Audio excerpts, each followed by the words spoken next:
It's been a full week since the battle for Shepherd's End. Already, another earthquake has shaken the town. A portion of the distant northern cliffs sheared off, fallen into the rough waters. No new ships have arrived, no new trains. Verdict is still recovering from his surgery. Esmond's already beginning the plans to create the prosthetics that will help him walk again, make use of his arm, overcome the damage of what happened during the train wreck.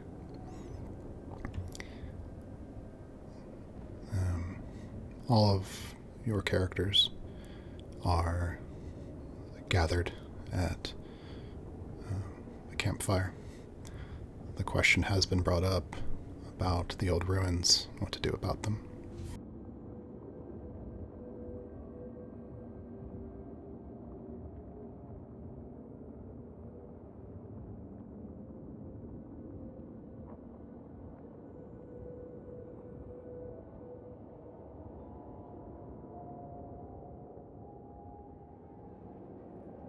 Well, gotten everything, all the puddings that we found here, but what if there are others down there?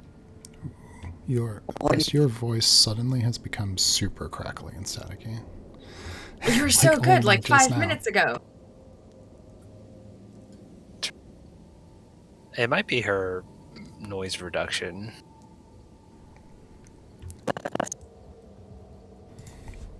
Please, again. We think we've gotten all of the puddings that we found up above the ground, but we don't know anything about where they came from or if there's more down there.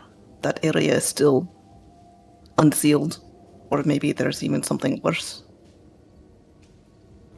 Can we seal it? I mean, can we? She kind of eyes Casey and to see if he's got dynamite handy, and she's like, what if we just make it so nothing else can come out? That would also work, but we'd use all of the dynamite on the chicken.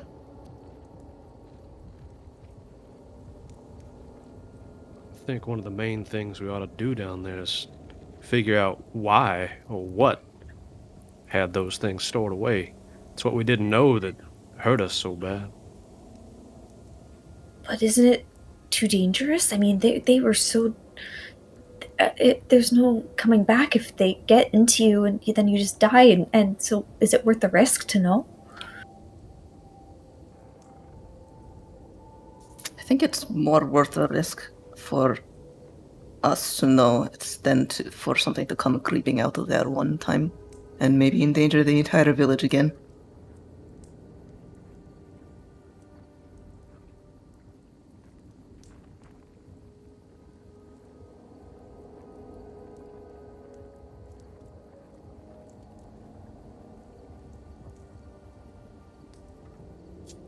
So,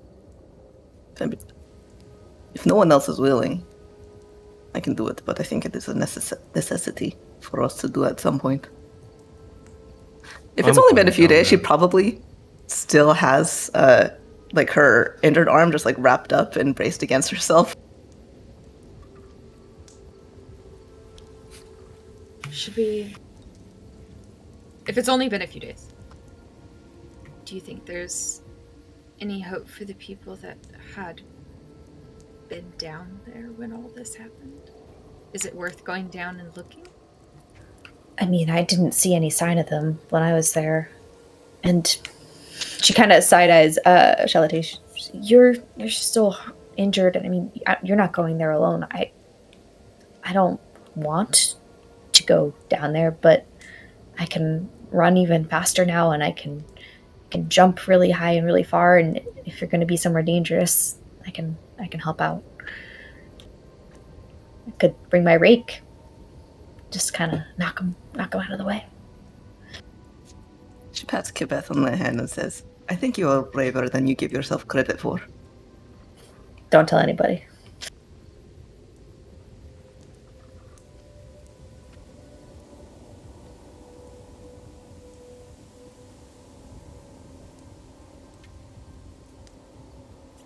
I mean, I'm certainly going. If anyone doesn't want to go, feel free to stay. But Well, I mean, I'll go along. I just don't really understand why we're bothering. I mean, shouldn't we be looking to leave?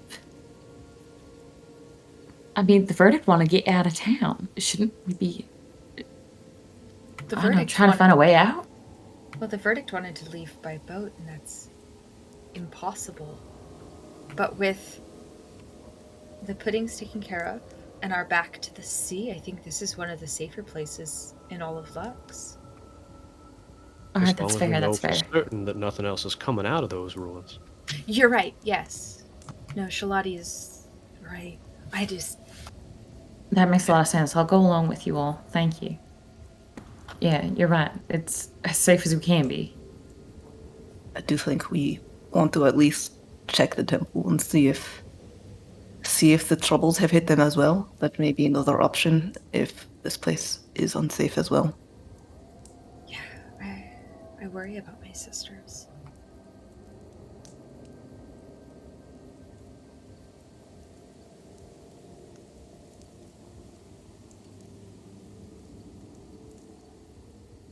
But that does not have to be now, and the ruins are much easier to access since they are just right there. And she gestures toward wherever they are on the outskirts of town.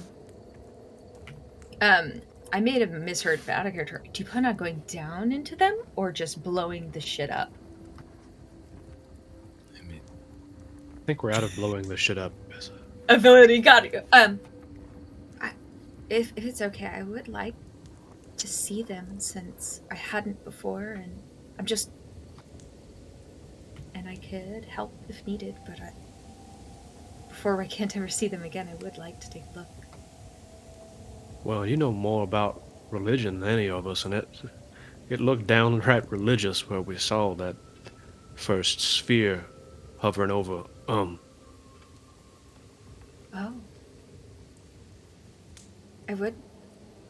I wouldn't take very long, and I wouldn't do anything stupid, but I would like to see it. Well, if you're gonna do something stupid, we'd all be there with you at least. Haha, I'm stupid in good company.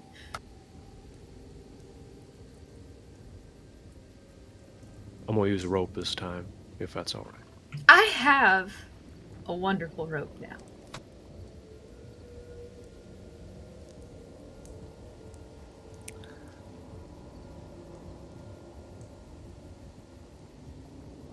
Sounds like we're all on board.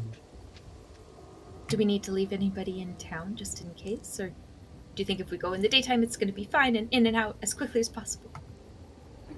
I'll bring We a can lantern. leave behind the people who aren't here. Cyfred probably could stay behind.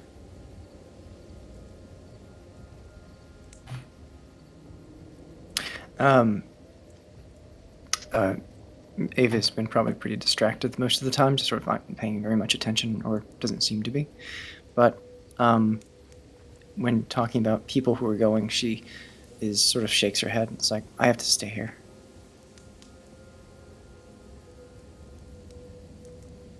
fair enough. I mean, I'm sure none of us will get hurt. We'll be just fine. No, Ava, I agree with you. You should stay here because if the little ones need you or if the verdict comes to, you are going to be more important than the rest of us. She just kind of nods.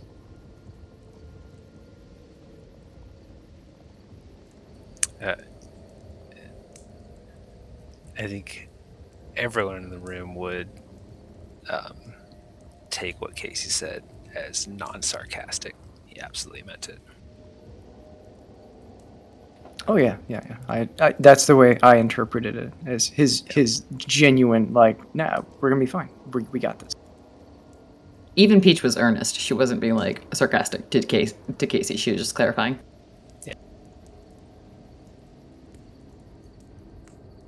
Well, does anyone need to do anything before we head down?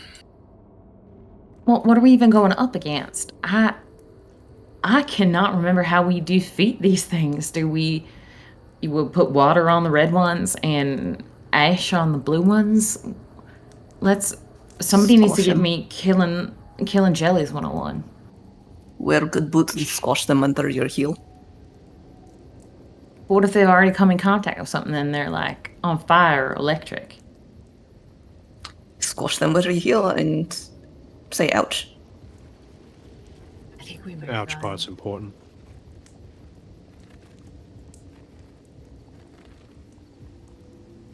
But in all seriousness, something like a shovel or one of the blacksmith hammers, something maybe more useful. Let's go in there optimistically, and they're all gone, and we're just going to learn about where they came from to prevent bumping into some other place like this in the future and letting something out that's going to wreck a whole town. But if we go in optimistically, then we won't be prepared if the worst happens. Okay, I'll be optimistic, you be pessimistic. That way we're prepared for both outcomes. Sounds about right. At the very least, there won't be enough room for them to turn into one of those larger chicken. How do you figure? Well, there's not space for it. I wasn't out there the first time, so. Yeah, some tight tunnels. And they need space in order to glop onto each other and become a bigger thing. And they need, like, the imprint of that thing, right? Like, they couldn't become a chicken without having glopped a chicken. Is that what we want to call it? Glopping on?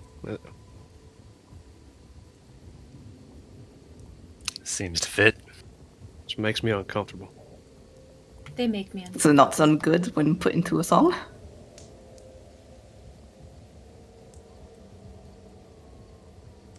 I mean, I'm just describing how it felt when the thing glopped onto my arm and went glopping toward my face. Ugh.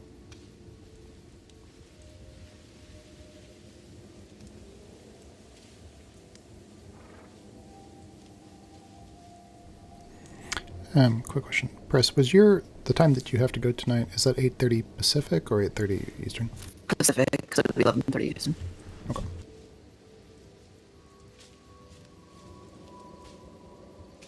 It's wild to me that you live in a different time zone. Living in the past. The time is different there. Wait till she's in the future. It's not 8 o'clock yet here.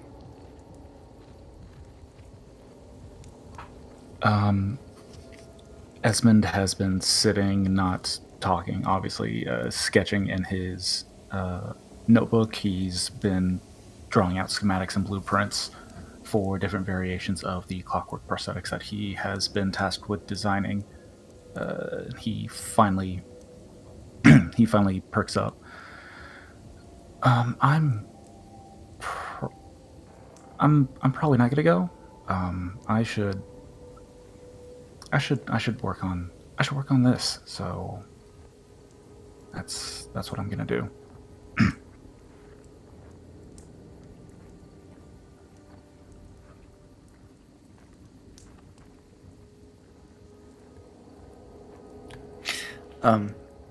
Yeah. Aiden just kind of looks over and sort of nods to everybody. And seeing as everyone's sort of prepared for it, knowing she always seems like she has something she has to get back to, she sort of like dusts off her pants a little bit and sort of glances over to where Sal is and says, "You should bring a backpack and some food. If you get caved in and we have to dig you out, you might be in there a while." And then she heads back up to the Physiker. Sal's eyes just went wide, unblinking, and didn't say anything as he watched you leave, contemplating that idea. I'm sure Kabeth already has some snacks, Casey says as he's looking at the wall of... are we in the workshop? You guys are like at a campfire. Okay. Yeah, I'm sure Kabeth already has some snacks. I mean, yes. But do I have enough to share? They're for emergency.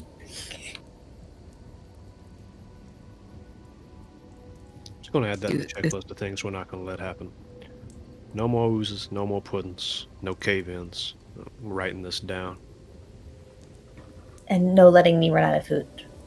Bad things will happen.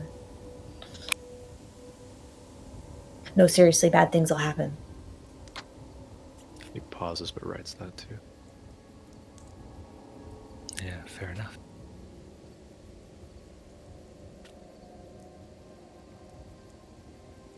Well, grab what you need. We can meet at the ruins. In the morning? Is this out of character? Is this evening since we're around a campfire? Yeah, probably evening.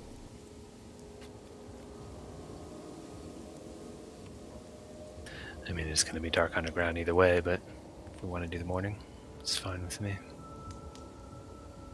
As a fellow that tripped down that hole the first time, I'd rather see it in broad daylight for our initial descent.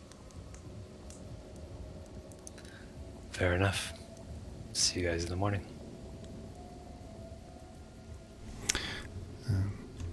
Dal leans over to Kibith real quick. Gives me an opportunity to make sure we have ample snacks too. I took your warning seriously. You should. It has to do. And she like opens her jacket a little bit and points to the brooch that's pinned on the inside of her shirt. Yeah, it's seriously though. I'm so hungry all the time. If I don't eat, it's bad. Lots of snacks.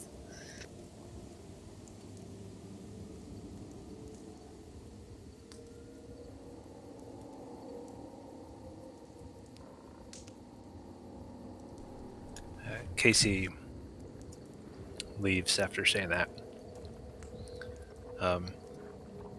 And as he's going, he's kind of fades into the darkness, and you hear, "I'm going to swing by your workshop, Ez. See you in the morning."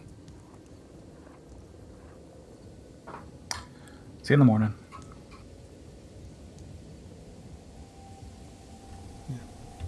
The rest of the night fades into chores. Some of you finding sleep easily, some of you not. Go ahead. Are we still doing the gift exchange thing? Is that happening this session? Yeah, we'll do flashbacks to that sort of thing. Gotcha. I was going to say otherwise I had an opportunity, but Well, that in the fiction hasn't come yet. That would be the name of it. Yeah. In the morning, as you're making your preparations to head to meet up to explore the old ruins, there's a moment where passing in the streets of town, Peach, you emerge from an alley, and you see Casey. There's a glint of long, thin silver on his hip. And we're in an alley. This is the next morning. Next day. Next day. Casey. Ah. What you working on? No, just heading to the ruins. I had to gather some things, and he kind of gestures to his belt. He has a light hammer on one hip that you might recognize from Esmond's shop. His ornate sword on the other hip. Looks like it may have a little bit of pumpkin on it, pumpkin seed stuck to the tip of it. And a few other things along his belt. So, yeah, are you coming over? Yeah, I'll help along at the ruins. I don't need to hit Ez's place first, but hey, you any good with that? That blade? No, actually. Just found it. Someone used it to slay a pumpkin. I think that pumpkin slayer might have been my mom. I've been reading through her journals, and she seems to have had a thing like that. Maybe it might have been left behind when she got dusted. I was wondering if I could check it out. Casey steps back and kind of puffs up a little bit. Thank you. And pulls it out. I don't know why it makes that noise because it's just in his belt. It does not have it. Casey says the noise. Yeah, it's. It's like, I mean, it really is a lovely. And he hands it to her. Thanks, Casey. Peach examines it. Does it look like the scabbard that she has and matching her mom's stuff? Yeah, looking closely at the sword, you can see that it's been tarnished and some portions eroded by the acid of the pudding. But there are striations now in the metal. But looking at it closely, yeah, it's the same that you'd seen Miranda with now and then. It looks like quite the blade. I'm sure it served her well. Yeah, I'm still reading through. Thank you for giving it back to me. I really appreciate having a piece of her to maybe slice some more puddings with. Of course. I'm sure it'll serve you well as well. And I'm real sorry that I gave your sword away to Salinger and now it's gone. I feel kind of bad about that all. I'm sorry, which sword? Yeah, which sword? Doesn't matter. You got that hammer, you're fine. Yeah. Yeah, you've only ever had the hammer. Are you okay? No, I'm fine, Casey. Really, I am. Thank you. I'm managing all right. Are you okay? I heard that your uncle went missing too. He did. I'm sure he died in a glorious fashion. No reason to mourn. His life was full and glorious.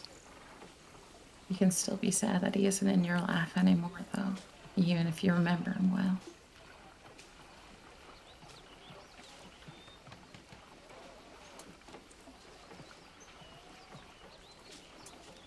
Peach would kind of give Casey like a awkward like jump up hug, and then she would sort of scarp her off to the Wanderlust. You gotta go see us. Bye.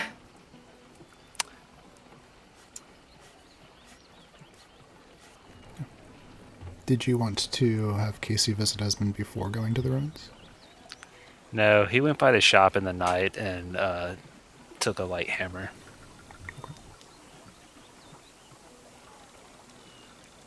Yeah, Peach was fleeing the scene because she was getting emotional.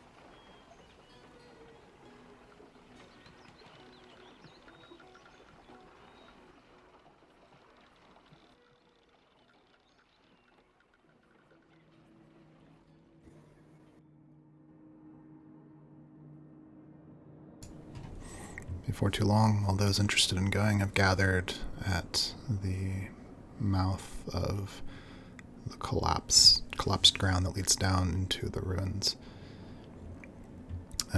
The partial scaffolding that was being built the last time that the town's workers were here is still there. Portions of the wood rotten, some of the pieces having fallen in. There's still a rope hanging down. You probably have your own supplies as well. It'd be relatively easy for you to get down into the portions of old stone exposed by the sinkhole.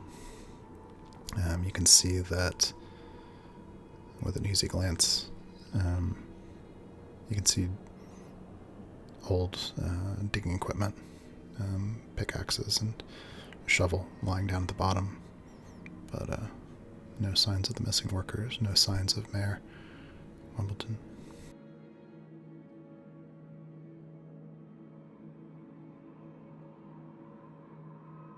Can you remind us who is here and who stayed behind? Anyone who wants to be here can speak up and announce your presence. I'm going to describe Sal's approach real quick.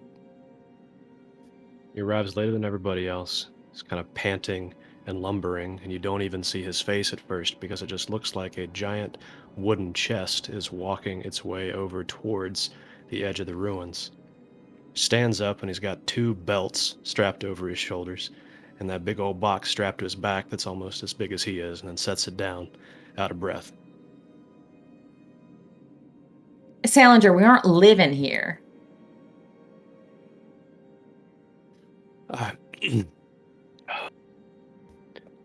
Want to make sure we could bring back anything we needed this time. So you brought a chest.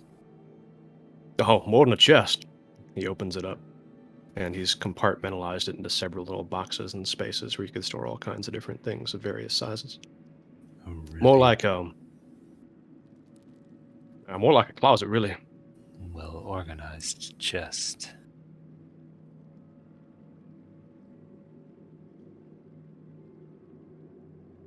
Lower it down first.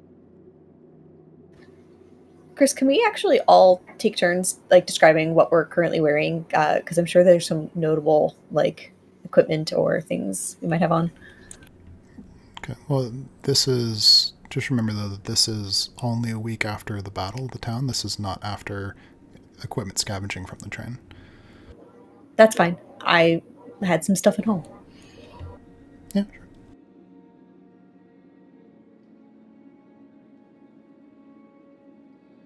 What you got?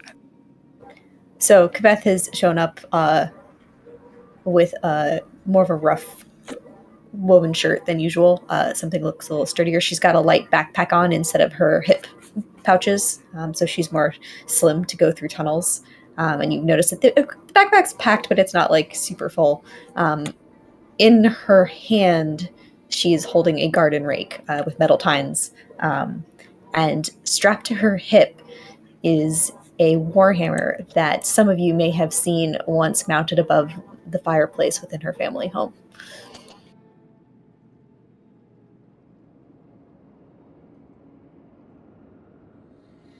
She's also got rope tied to the back of the pouch, or the backpack, to be clear. She's got lots of rope.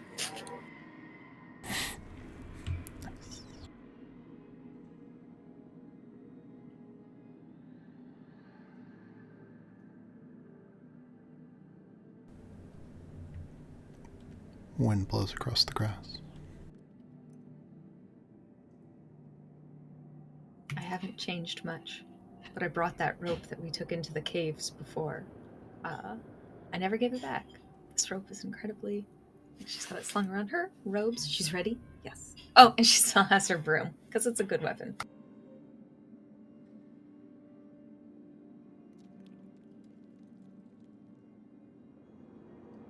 I think Shalati has her previous clothes that went through the ringer of that pudding attack evening are basically rags by now, so she is changed into the clothing that she normally wears while she is out in the hills birding. It's just like a sleeveless, short-cropped tunic over a vest and pants with boots with extra bindings over them, which might be useful if she has to step on anything. And she's brought along something that basically just looks like a really hastily jury-rigged shield. It kind of just looks like a tray that someone attached a strap onto. And so she has that on one hand, essentially. The other one is just still bound up. And then she's got a coil of rope and a net on either hip. I really like that. Can we say that Peach has equipped everybody with tray shields? I feel like that's something that we would have at the Wonder List and then we would be able to do in a couple of days. So if people want tray shields. Is it okay if we steal that idea? Chris? We all have some useful piece of plywood. Now we all got a shield. Shovels. Plus 2 AC, folks. Casey has also changed clothes. Has on a new shirt, still unbuttoned halfway down. Harem pants that are kind of high cut. He's not wearing shoes. He usually doesn't. But he does have a cloak on with a hood since his previous rain cloak. I don't know, he misplaced it somewhere, must have. And he has the hammer on his hip and a small backpack as well. Since we're describing clothing, I can't miss an opportunity to add that detail. Roll Sal. He's wearing the same clothes he was wearing for the fight. They just look washed, pressed, stitched. You can see some of the tears and rips in them, but they're just repaired. They look like Frankenstein's monster at this point, but he clearly hasn't changed into anything else. But they are clean, which is important. He's got that gauntlet on his hand. It's clean, slick back, but that's all he's carrying with him besides the giant box. Which all of you probably notice after a little while that it looks vaguely familiar to, well, at least Araya and Peachwood, the Footlockers and the Wanderlust.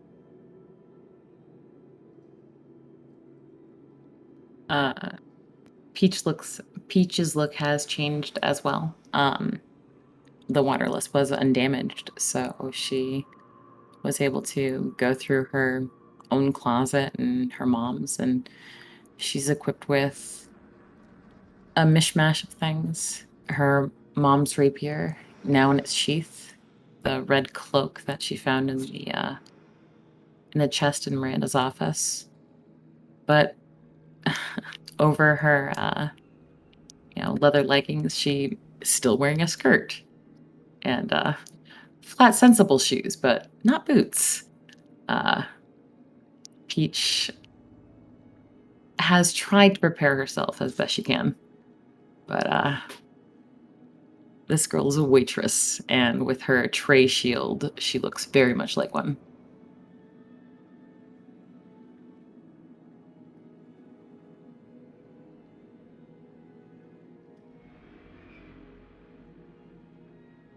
Well, I mean, we could go down the hole, or we can look around for another entrance.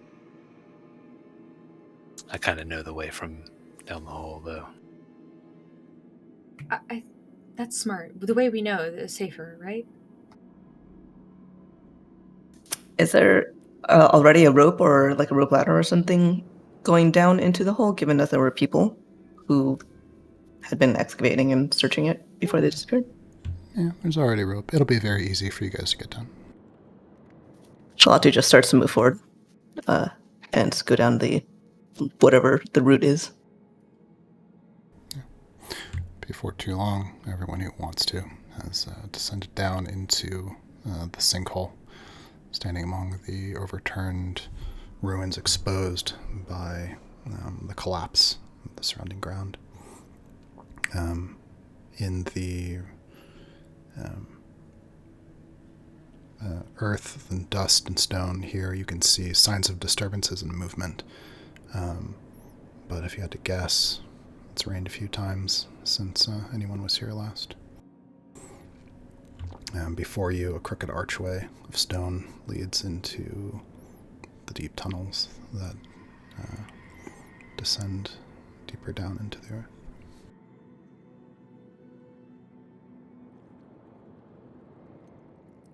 I feel more at home. Right about here is where I landed with Sarabeth on the ground. Wow, this then is we went really that far down, Casey. Yeah, we went down that path there. And there was a fork.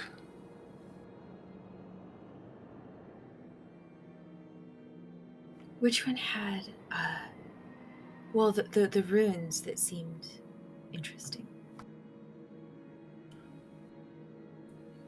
There's some in this room, right, Chris? Isn't there like an archway and stuff? Yeah, you're currently under open sky. There is an archway of stone that leads into the earth in front of you. Yeah, further down here is a interesting chamber. Interesting how? Please provide more detail. How indeed. And he cuts eyes at Sal's gauntleted hand. I'll go first. And he starts walking down that path. Ahead of you, Casey vanishes into the dark. Whoa, Sal quickly lights a torch as he starts to see Casey disappear into the darkness. Flame springs to life on the end of your torch. Peach would tail Sal, but she's like, leave this all here. We can come back to it. You're gonna, I don't know. Puddin's gonna take you out if you carry around this goddamn hope chest. Fine. Sets it down in favor of just one backpack. I'll let everyone else pass and then take it over. Robot. God damn it. No.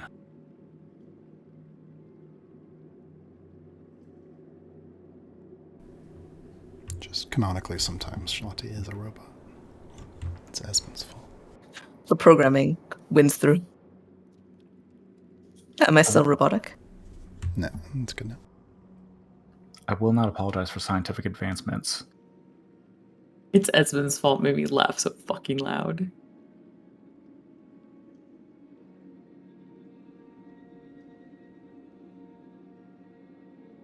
That's the real reason the Kennedys and the Cockrights had a feud. Okay. Yeah, well, everyone who wants to, before too long. Torches lit, heading down into the dark. Can I have a lantern? Sure. I walk out in front of the people that have torches because my eyes work better in the dark. Peach also doesn't have a It's torch. a weird flex, but fine. That's right. That's right. Not scared of the dark. Soon to be scared of the dark. Traveling deeper into the earth, the geometric stone of these ruins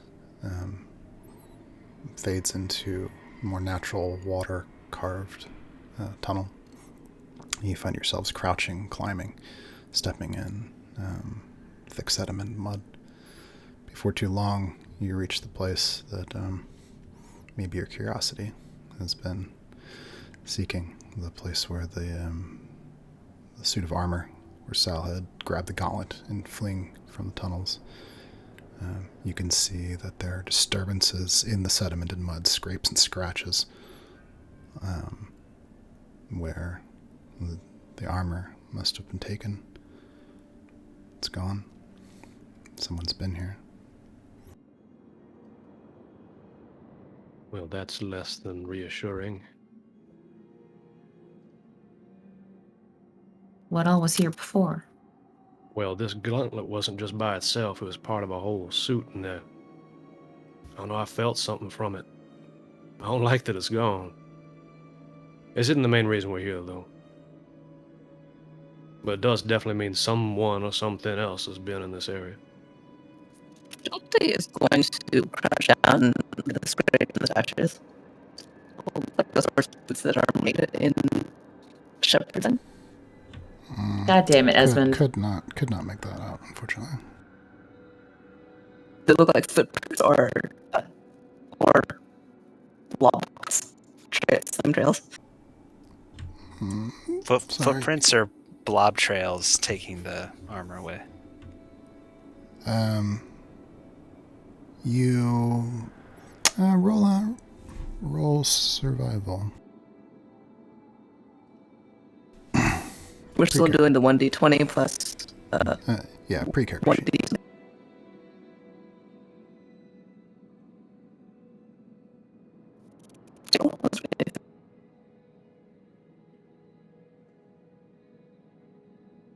Oh, sorry.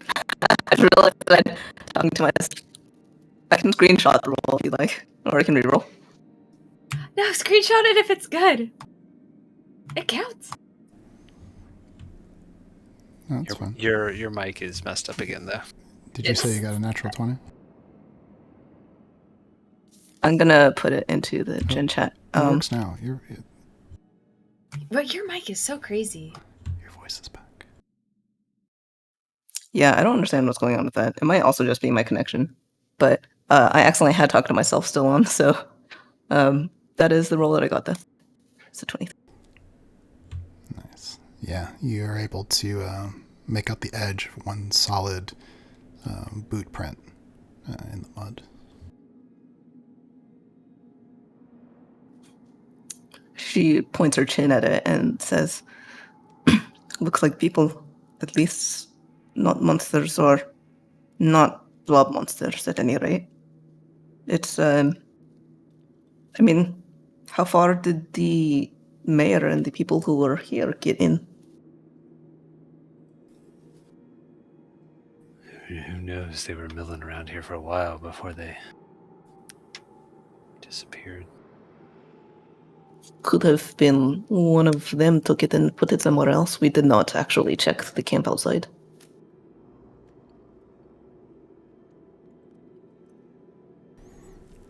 You do notice, I think with your roll, that boot print was in the direction of going deeper in.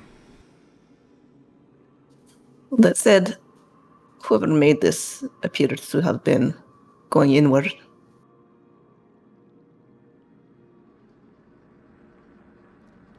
She stands up and dusts off her knee and extends a hand towards the deeper tunnels.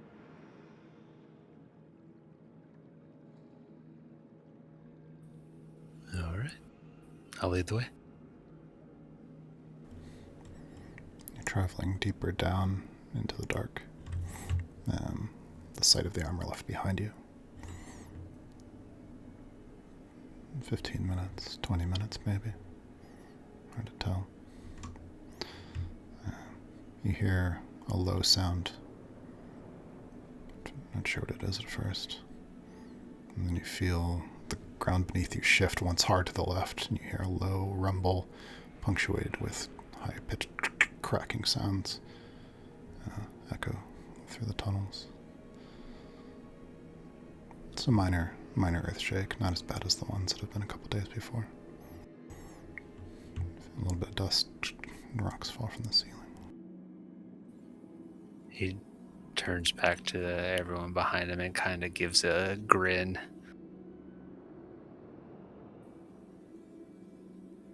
And then turns back and keeps going. Another 10 minutes. You reach the fork in the tunnels. One goes right towards the bridge. One goes left towards the chamber where you found Fennel. So, if we go right, there's a broken bridge. Last I was there, I couldn't find a way across, but there may be one. The other way, where we found Venel. And a slime. Yeah, if it's that same chasm I ended up following you through, you can jump it if you run fast enough. Could be. I think the chamber we found Fennel in was a dead end, though I'm not certain about that either. Well, it's definitely the source of where all this happened. I vote we go there.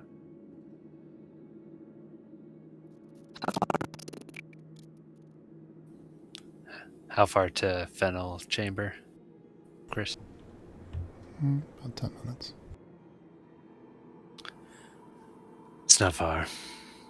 We can go there first and loop back if we don't find anything.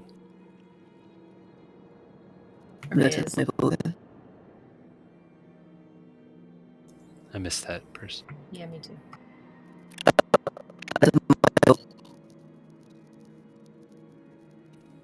Nope.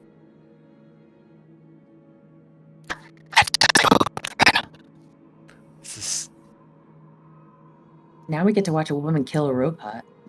This is what happens when one of the player characters doesn't speak common. That's funny. Did Araya say something? It doesn't matter.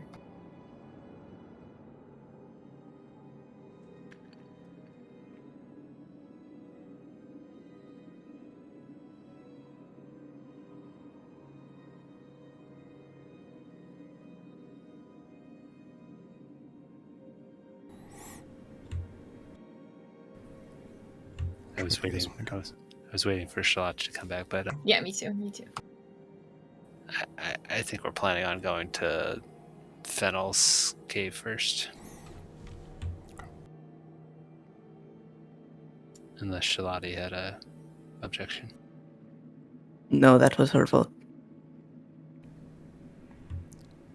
It works again. Yeah. You climb, duck, crawl through natural caves, squeezing, scraping against the close walls, avoiding using torchlight, lantern light, your vision in the dark to avoid bumping your head against protruding portions of stone. After 10 minutes or so of moving, the natural water cave seems to empty into side-turned man-made tunnels, different architectural origin than the ones found at the surface. And before too long again, you've come to that chamber. The far end of the room, what seems almost to be a sarcophagus, lid open. Clay urn shattered on the ground. This is where you'd found Fennel.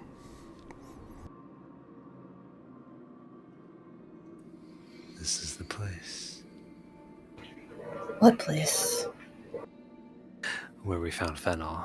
Though I don't remember that. And points to the open sarcophagus at the back of the room. It was there. Yeah, he just didn't. He was otherwise occupied, I think. Oh. Do you think that's where it came from? I don't know why anyone would bother with a sarcophagus for a slime. But What if it was in a... can we see anything in there from where we are? Yeah, looking inside, there are several other urns. And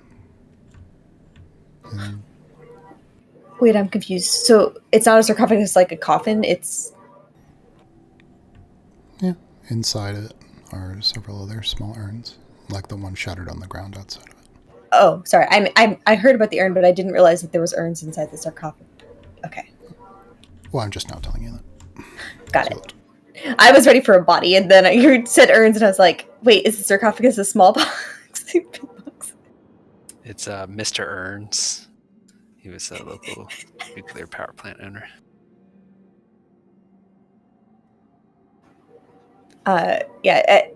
As she's talking to Casey, she's kind of scooting closer, and she's holding the rake very threateningly. She's like, well, it looks like there's more jars in there, but maybe it was trapped in that one, and she points to the broken one. We shouldn't break any more just in case. Let me take a look. Looking closely, you do see that all of the others are already cracked, or the wax seals around the top of are long broken and dried and crumbling. I'm just standing around holding my rake very threateningly while watching what everybody else does. Yeah, maybe we shouldn't open any others, but... Are there any other exits to this room? Not that seem to be intact. I mean, there's like collapsed portions that are just rock and old rubble and stuff like that. Gotcha. Does the sarcophagus have any cool details or writing or inscriptions? You definitely do see. There is intricate relief work on the sarcophagus and the urns themselves, though nothing that you would presume to be writing, but it's lots of organic curves. Obvious care and craftsmanship went into their construction, but nothing that is narrative or information conveying. Is the pattern repetitive enough that if I took like a rubbing of it, that I would get a general idea to take back with us? Love the style, at least. Yeah, definitely. Okay, so I'll do that. I would actually like to do a roll to see if I've recognized any patterns or anything from anything I've read, since I've read a lot of books. I won't make you roll for it. You don't at this time. Casey rubs his fingers over some of the carvings, and it doesn't look demonic. That's a relief. Is clearing out any potential dangers not the entire reason we are here? And she's putting the shields, the makeshift shield that she has, down on the edge of the sarcophagus. She's going to reach in and pick up one of the urns and sort of look at it, turn it over, look at the cracked seal, and sort of shake it at like an arm's length upside down. Yeah, Casey is beaming at her while she does this. A little bit of like black flaked like lacquer kind of falls out onto the ground. Having seen that, she then lifts her arm up and smashes it down to the ground. What are you doing? You don't smash them. We need to take at least a sample or two back in case we see anything else like it in the future. Sal cradles one of the other ones that's obviously been broken or open and take some of the pieces off the ground. He's just kind of trying to piece something back together from that thing she just shattered. Just make sure it's empty, Sal. You don't want to have any of that goop on it.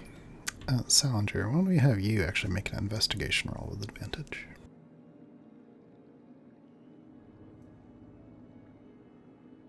I had a couple seconds to relaunch. I had to reboot a minute ago. The robot infected me too. Virus spreads.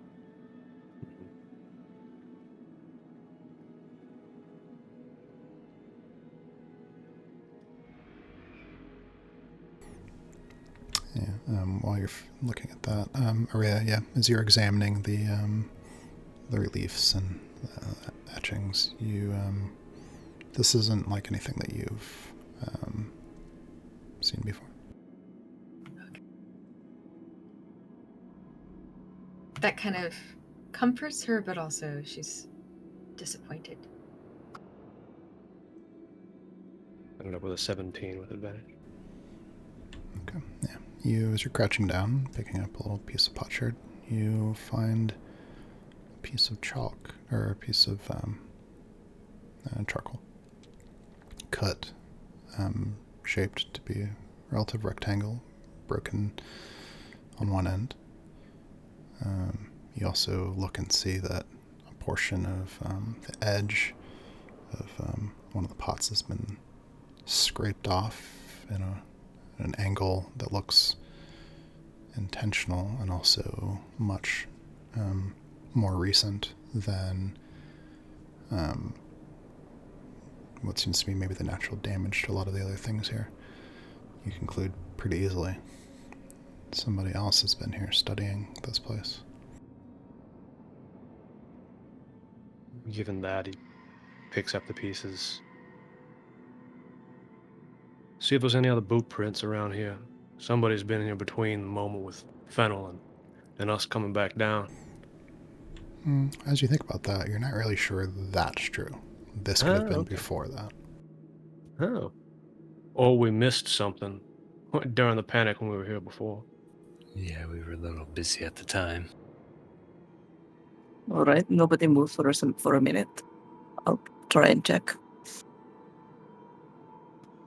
She is going to look around as best as she can, searching the areas that it seems.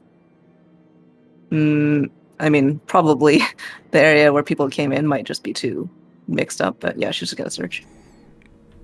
Sure. Well, yeah, she I does think. that. No, when she starts to do that, Casey kind of just sits, leans against the sarcophagus, kind of looks over at Kabeth, who is, from what I understand, poised with her rake, and says, "You're looking quite rakish." She cracks a smile. She was looking very serious, then she just starts laughing at you. Just like, gotta be prepared. I'll leave it.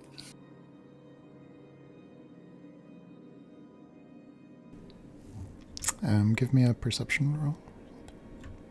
Or survival. Me? No, Charlotte. Okay. This is a perception. Not that it super matters, because it's only an 8. Okay. Yeah, it's hard to pick out anything from all the checks you guys have left. She does a circle around the room, poking her head down and studying what's there, and then she finishes it and looks up and just shrugs.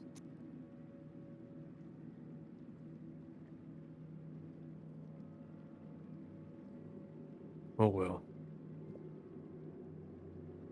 I mean, there's always the other path.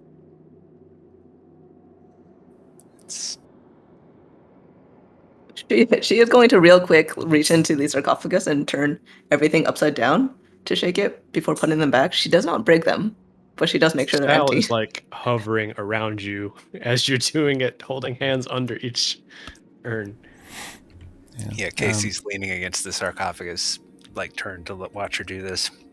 Reaches into his little pouch, pulls out a tiny little berry-looking thing, and pops in his mouth. Yeah, Charlotte, as you overturn one of them, there's a dull thump. Something just hits the ground. No. She immediately drops the vase, possibly into Sal's waiting hand, and it snatches up the shield that she's left on the side of the sarcophagus. Yeah. Something old and shriveled lies on the ground now. Almost looks like a black sweet potato, dehydrated. I'm definitely crouching closer over it, like, what is that? Do you think it's an organ? Did I catch the urn? Why would it be an organ? Yeah. Catch the urn. It looks like a old potato? Is this like food stores? No, it's a sarcophagus. That's silly. I mean, because it's body parts. I don't know. Maybe they were keeping them for later to keep them fresh. And, well, it's been a while. What kind of books do you read? Everything. Who would keep organs? I know. Well, in every story I've ever read, the next step when something like this happens is this, and Sal pokes it with a stick. Yeah, it rolls Challenger! It rolls a little bit. It's hard to the touch. You can feel it as you poke it with the stick. Petrified. Maybe they're saving it for later. What if it's a really old pudding? We have to take it back. He's going to try and scoop it into one of the urns and then seal the urn back. One of the ones that's not broken. I have a And if candle. he's not going to touch it with his hand, he'd wrap it in cloth or something. Okay. Yeah, you don't have. I mean, you can't really seal the urn, but yeah, you dump it in there. Don't have fantasy duct tape. Put it in your backpack. Tie a piece of cloth around the neck and then have it tied closed with string. I just mean the original seal. Oh, right, yeah. Don't have any hot wax. Right? Well, I have a candle. A candle. 2 people have candles. Yeah, it's just like for prayers. I thought, well, okay, I have incense too. I had hoped that there was something of my temple this way. Maybe. There might be a reason for prayers. Shall we check the other route then? What about the altar? There was like an altar too, right? Or is it just the sarcophagus last time? Yeah, it's the same thing. There's like a dais. Okay. Gotcha. And the same stylized carvings on the dais as the sarcophagus itself. Mm-hmm.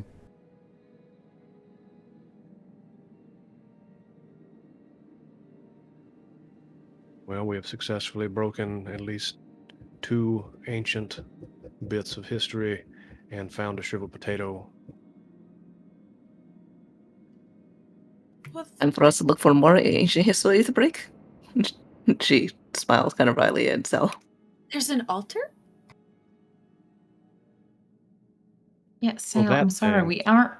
We ain't here for the history. We're here to save people who are living right now. I don't The history destroy whatever. Effect. It's a history that woke up and killed people. and we didn't know what it was, and that's the whole problem.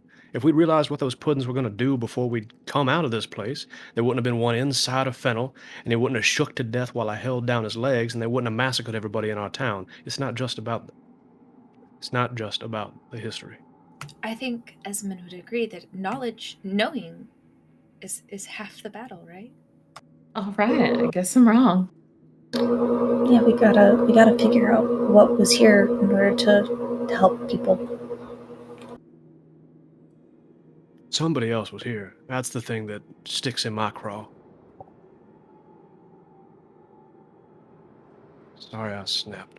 It's been rough on all of us. She sort of gently pats your shoulder. I'm sorry that the pottery broke.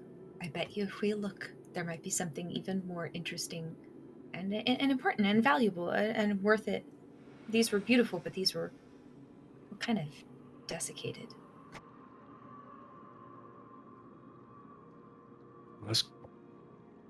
I guess we go check that bridge you were talking about, yeah? Yeah, bridge, gap. Yeah, it's this way.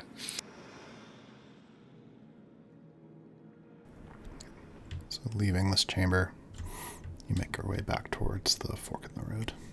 Once again, you're ducking and crawling, scraping, sliding your way along natural stone until again you begin to pick up the scent of salt, moisture in the air. You begin to hear the sound of moving water. And once more, the tunnel opens up into a large cavern. Before you is a bridge half turned on its side, broken in the middle. And Casey, you immediately see that it looks as though the more distant portion that you had seen before must have been one of the recent earthquakes. It snapped even farther. More of it's collapsed and fallen down into the abyss below. You feel a bit of movement of wind. You can hear the sound of heavy water down below. Chris, can I make a cross in a jump? Yeah, you look at the distance and maybe it's possible. Can you give me a rough estimate of the distance? Yeah, 40 feet. Let me check how much rope we have. Does it look like there'd be anything to tie rope to on either end? Well, there's outcroppings of stone. You certainly might be able to.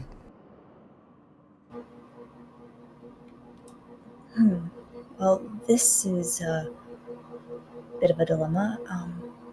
I mean, I can definitely make it across, but kind of as the rest of you, how good are you guys at jumping? You can make that.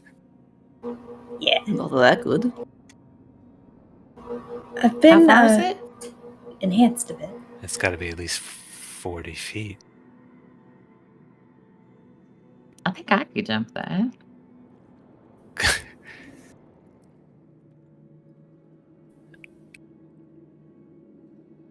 Peach does the Princess Peach and just with her skirts. Yeah, Yeah. floats on over. You just hold jump and then it gets. Continue pressing B. I mean, it was. Peach was clearly joking. Yeah, there's a piece on the other side that must have fallen. It was more doable before, but he kind of cuts eyes at Kabeth a couple times. You really think you can make that? Kabeth, judging the distance, taking a look at the slope, the grade, and how far it is, you think it's possible. It's right at the edge of kind of what's feasible, but a DC 15 athletics would make it. Yeah, I'm checking my math because I not only do I have like the regular rules for jumping and then the thing you gave me, but also as a satyr, I have mirthful leaps. So when I make a long or a high jump, I can roll a d8 and add the number rolled to the number of feet I can cover. So I'm like, this is amazing. You have to be laughing the entire way. Yeah, all those things combined is what makes this possible. So it would be a DC 15 athletics to make it. And I've got an inspiration, so How much rope do we have? I've got So we some. can like encircle what's around me. Charlotte holds up the length that she brought.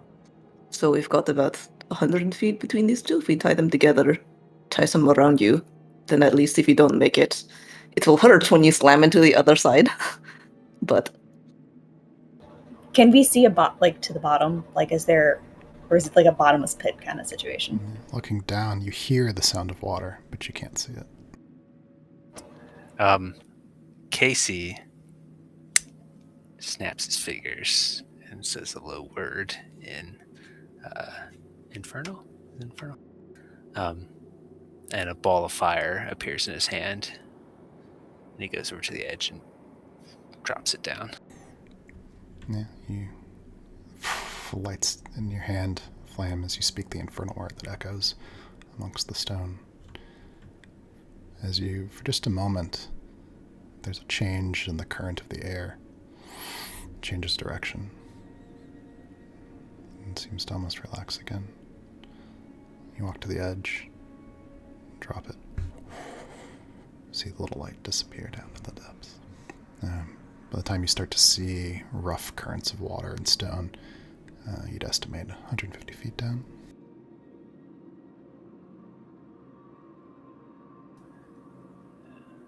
So, don't fall?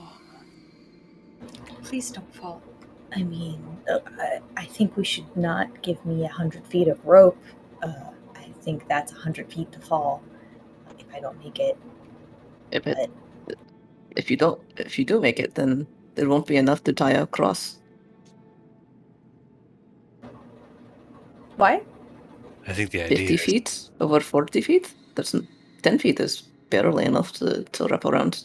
There's an extra length beyond the edge of the lip of the cavern, and then you have to wrap it around the thing.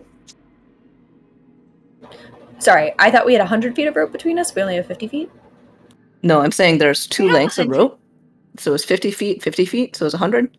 And she is saying that if the chasm is 40 feet wide, maybe this is actually too much math for a shawl.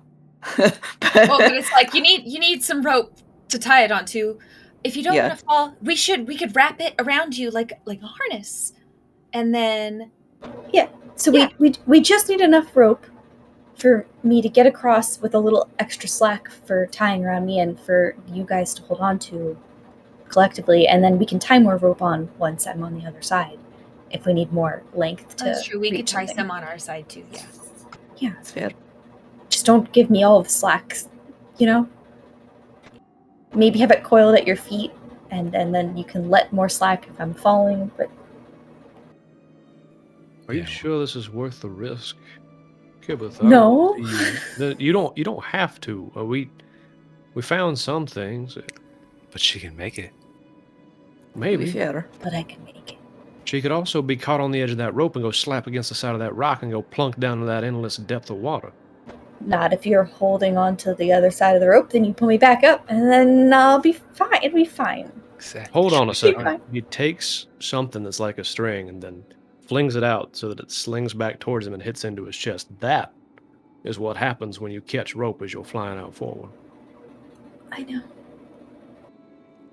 I'm not. It's your life. I just don't think we ought to risk it for just jumping across a hole. We don't know what's on the other side. It's where them puddings came from that we needed to see. This feels unnecessary. We can just take note and come back. I mean, who knows how far it goes on the other side? Or we could find maybe where by the ocean there's it obviously opens up over on that side. So perhaps there's a way in from the ocean side and that's easier to get to. There's an entrance to the ruins that's not that hole that we came in. Yeah, maybe. And there's that shipwreck we need to check out anyway. All this to be told, I don't want to watch you do this. Gibbeth, if you don't mind. I mean, we've lived in this place our whole lives. We've walked this area. Wouldn't we have, I don't know, seen the entrance on the other side? Unless it's like really well disguised. I think that it'd be hard to find it. Whatever it is, we would know if it was obvious. Yeah, Have we maybe. ever had a I reason mean- to look? There was that entrance to the mines in the Rough Guts place. I hadn't seen that before a couple weeks ago. Who knows what's hiding? I, for one, want to find out. You think Salinger is right in that this is unnecessary at the moment? A chasm this wide and this deep, at least for the puddings. It seems unlikely they could cross that. If there is something more dangerous that could cross that... But we can maybe find a safer way to cross and to explore it further another time. I'm not But- opposed to now, and I'm not opposed to another time, but I think that if... I don't think that this direction is necessarily where any danger that might hurt others would come from. No, but we might find something that helps us. And also, with all of the earth tremors, what if we lose our opportunity to get across? What if the chasm gets wider? Plus, there's not really another way to go down here. I would also like to hunt around the lip of the chasm and see if it looks like there were more footprints, tracks of people coming in, crossing. Okay, yeah, this is a new area. Give another roll for looking around. So 14. Okay. You find on one of the outcroppings of stone fibers of rope. When you came here before, Casey, you did not have any rope, right? You did not tie anything off, or the others? No, I kind of had to... No rope. He picks up a little fiber of the twine and holds it up. Someone tied off some rope here at some point. Yeah, the material that you're holding in your fingers is silky and gray. It's unlike anything that you would harvest from the fields around Shepherd's End. And it does not feel like any local material. She'll pass it around to whoever wants to touch it. Araya will reach out, interested. Can't say whether that was here when we were here or not. Sal, if you made a jacket out of this, it would be really nice. We should find out. Well, I'll see this. He's beaming, though he doesn't mean to be.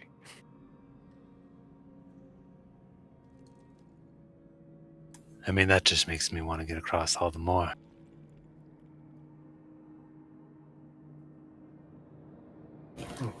I think we should do it. I think I should do it. You're the only one that can. Yeah, ultimately, you gotta make the choice, Beth. You're the only one who's at risk here. For mechanics clarity, Chris, so in order to determine, we're not using full character sheet yet? No. Okay, so it would just be rolling a d20, and then because running is my thing, I would not get the higher dice roll to add on to that. Well, you get a D4 for everything you're good at, D6 for your best thing. I mean, is running athletics? I mean, running and like distance jumping are kind of the same thing. That's like that. Yeah, because like the sheet doesn't have like a running skill specifically, so if athletics is my best thing, then it would apply to this particular thing. Mhm. And then on top of that, I would get to roll the d8 to add some extra feet. I'm not doing it for distance. I'm just saying that natural ability of yours is what makes this even possible.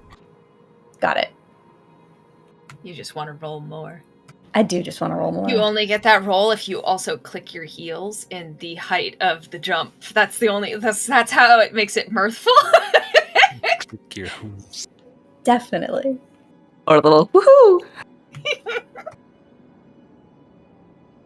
Oh man, you gotta have a jumping sound. Oh my god.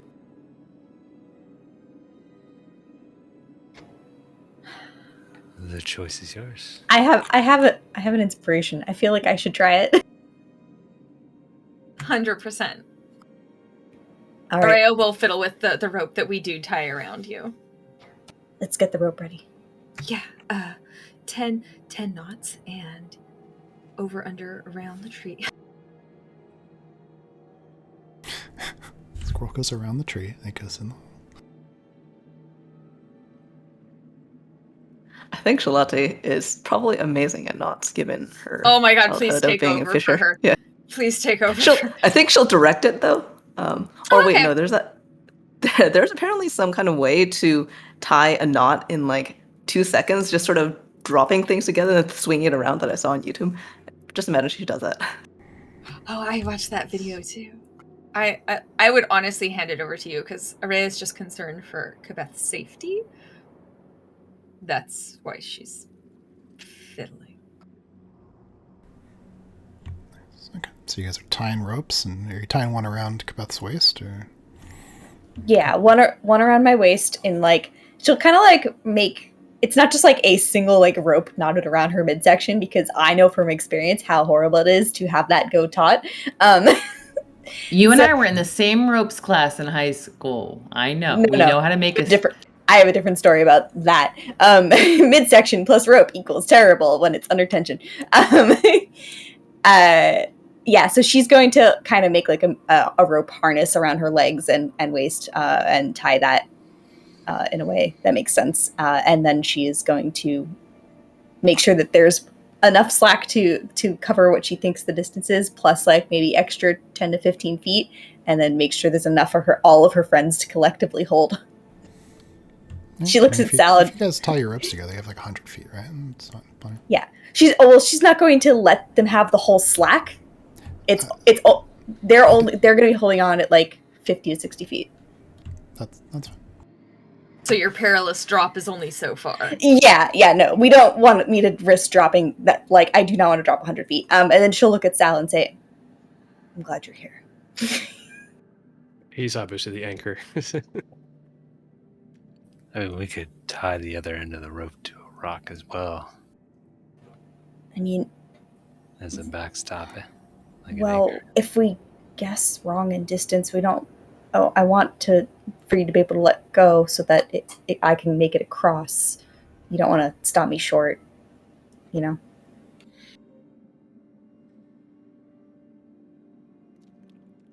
Fair enough.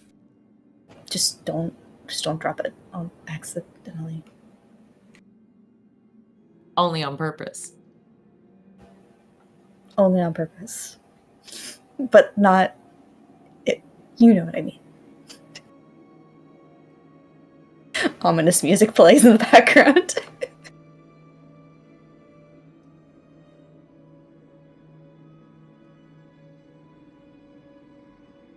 Casey isn't tying the knot, but he'll look at the knot. Yeah, that's a knot. I'll have you roll for it if it life or death matters. Okay. I think I'm ready. You guys ready? You got this. No. Bit of wind stirs as an updraft from the chasm below. Do we have our, like, class thingies?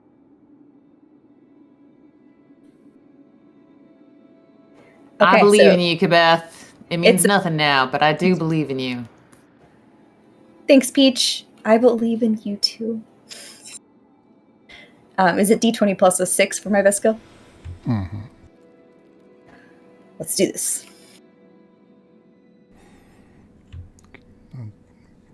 Beth goes running. Describe to us as you leap across this chasm. Kabeth backs as far as possible from the ledge to get as much of a running start, and she says, okay, I can do this. I can do this. And she takes off at a sprint, and you've never seen her run so fast in your life. She is a blur, fast as a speeding train as she goes by you.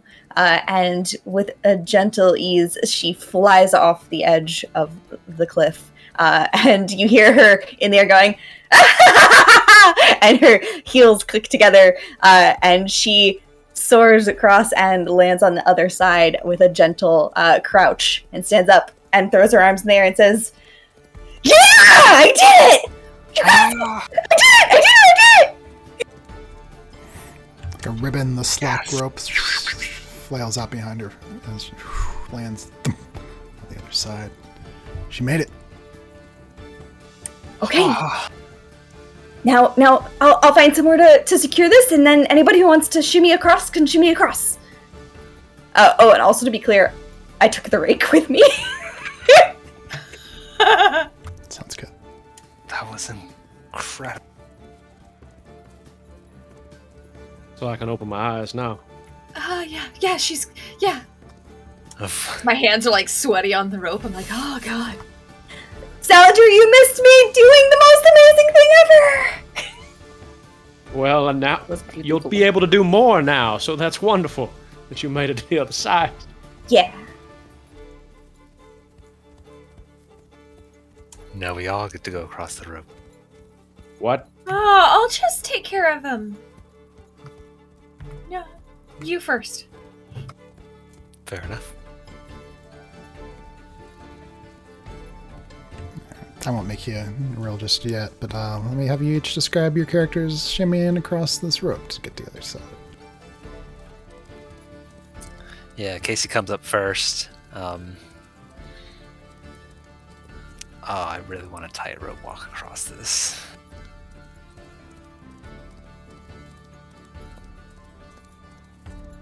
Yeah. Feels the rope there, kind of tests it, makes sure it's secure on both sides, tied off. This is slow and steady, that's all you need. And he'll step out barefoot onto this rope, and he's going to tightrope walk across it. Yeah, no, you make it. Let's grab it. Yeah. Steps foot over foot. The bare feet help because he can feels the he feels the rope, on his foot as he gets to the middle. There's kind of like a little bounce to the rope there, and he looks back at the other people. Nothing to it, and then he steps forward and picks up the pace a little bit in the last half. Jumps over to the other side, turns back, and who's next? Lottie lets out the breath that she's been holding the entire time watching this.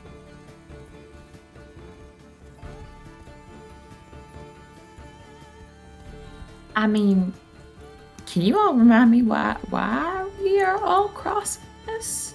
Let me know if in it's case you maybe just look. Why did the chicken cross the road? No chicken jokes, Casey. I think I am full up of chickens, and I don't think I am crossing this. She kind of slaps her one good arm. I mean, I could maybe, but I just want. You know what? I'm gonna stay here because I don't really see why to go across.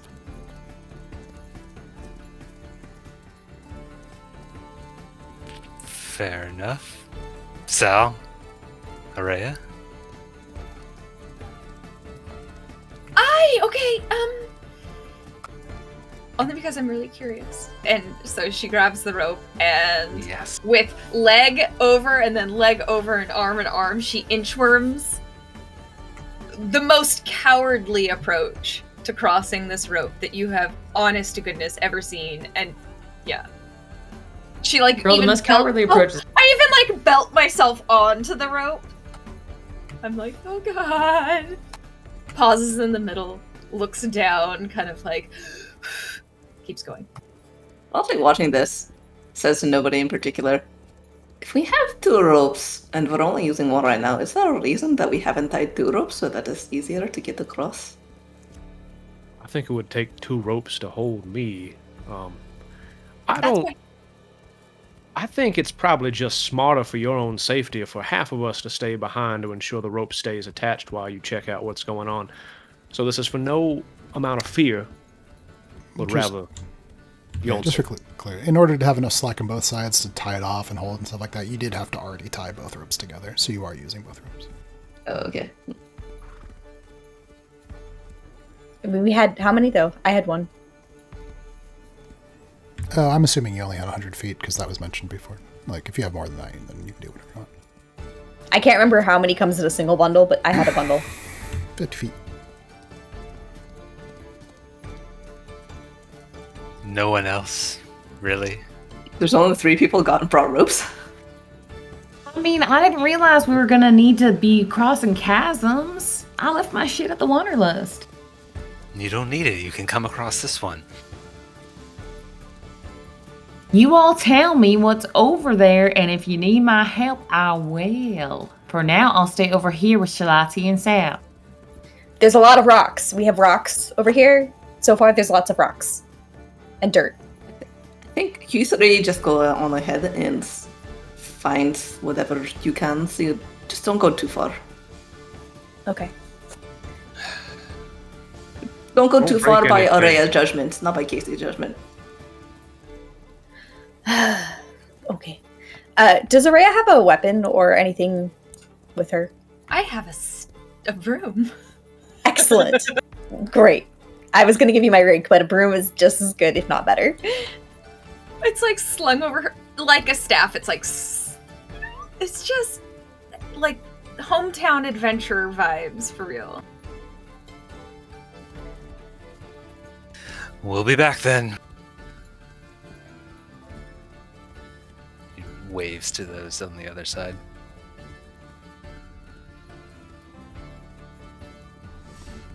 All right, so who is venturing deeper in beyond the bridge? Okay.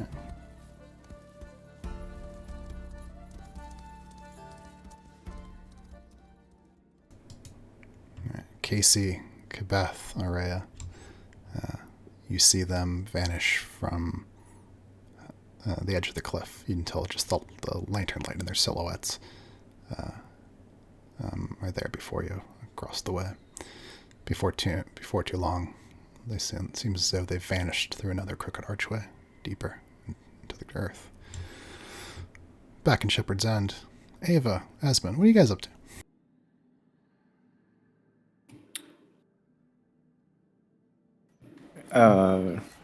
Go ahead, Kevin. Shit. Yeah. Esmond is doing nothing. He's in his workshop and he's just sketching schematics and blueprints and throwing together bits of metal and wood and brass to try and get these prosthetics to work, and not having any luck. And that's just that is his goal currently. Yev leans against the counter in the workshop and says, I don't know why they won't let me go with them. I mean, I'm almost as old as all of you now.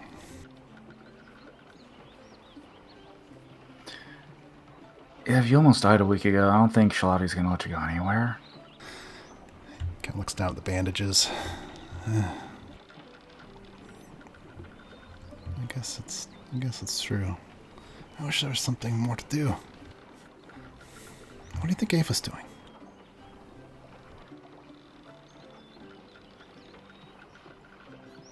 Probably work more delicate than I'm willing to say that you could help with, if I'm being completely honest. Yeah, that's fair. What about you? What's all this? Are you making a big clock? In a manner of speaking, yes. It's also delicate work, though. Maybe I could help. You need thing I could hammer something.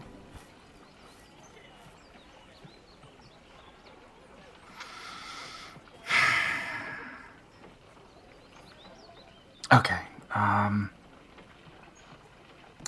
Esmond will run to a corner, pull out a medium-sized box full of metal scrap, and carry it over and hand it to and place it next to Yev. Here's a box of scrap metal. Take this to the blacksmith if you have the energy, if you think you can get away with it. He runs back to his table and brings back a scrap of paper with him. try and hammer each of them into the exact shape and size as referenced on this scrap of paper, because I'm going to be using and wasting a lot of metal trying to put this together, if you wouldn't mind, please. Oh, I can do that. Thanks. Thanks, Esmond. He takes the thing, limps out the door. Meanwhile, I have spare metal, don't I?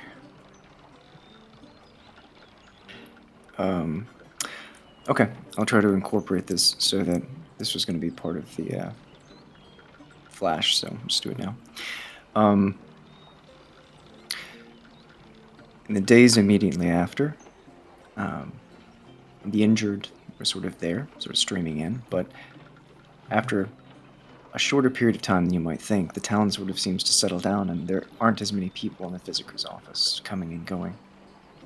And there's fewer places for Ava to be.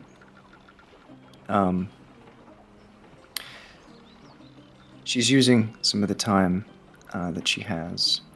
I'll flesh this out more later, but where she is right now is sitting in that empty office, studying at something. She has before her a series of books, most of which are unopened, many of which look old and sort of pushed to the side, but laid out in front of her are two that seem almost like companion pieces, written by different authors, but clearly for the same purpose. Books that she'd picked up from Gilgain's home. One of the books that she's looking at and has open is like a pop-up book for adults, but with images that are displaying small magical, almost like holograms, illustrating the different schools of magic and what can be done with them. A beginner's book almost. Next to that is a text written from someone that essentially describes the different means by which a person can have a connection with magic. Innate, learned, intuitive, or divined. And she's in the midst of learning about these different things and feels completely engrossed in the material, studying each pages and sort of making notes and excitedly writing things down.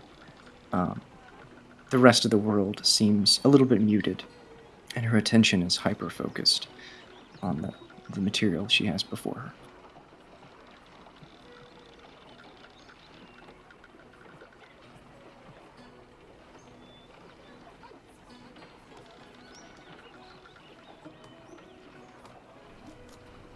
meanwhile,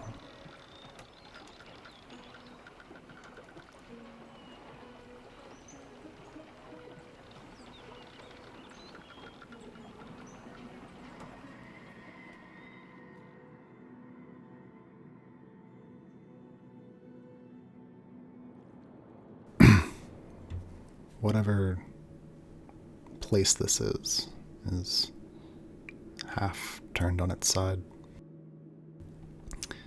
You find yourselves, Beth, Araya, Casey, walking at a strange angle. It's exhausting for your legs. It's like the whole world's been canted just a bit. Already, the first few moments in, there are scrape marks on the stone of, I guess, what you perceive to be the floor. Like tools or claws. You find a chunk of something,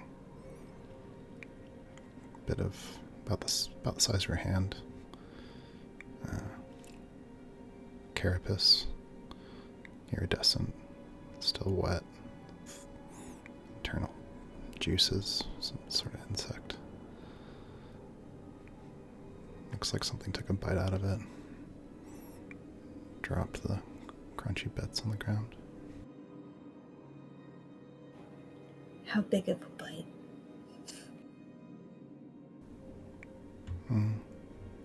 Whatever mouth did it, probably did it in one bite.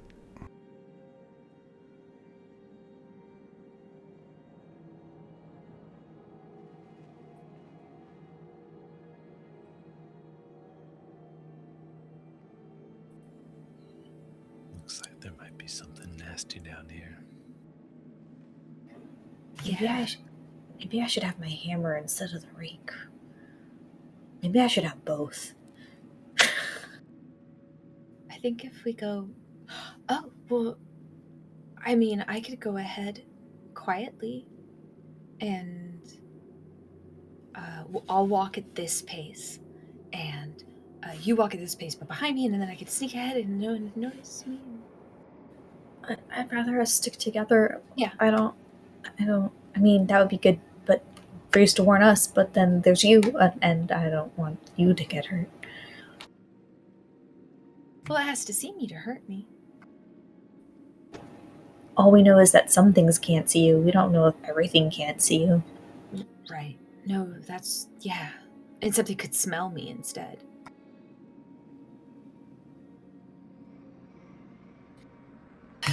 I lean over and I sniff towards you to see if you smell like anything particular. Lavender Incense, soap. maybe? Incense, yes. Lavender soap. I mean, you do smell nice, but maybe a bit strong for the tunnels, so you don't smell like the earth. Yeah.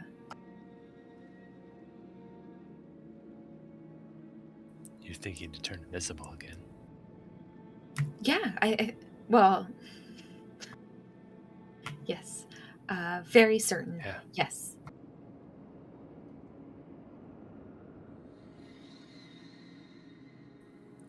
Yeah, let's do it. Yeah, let's just go slowly.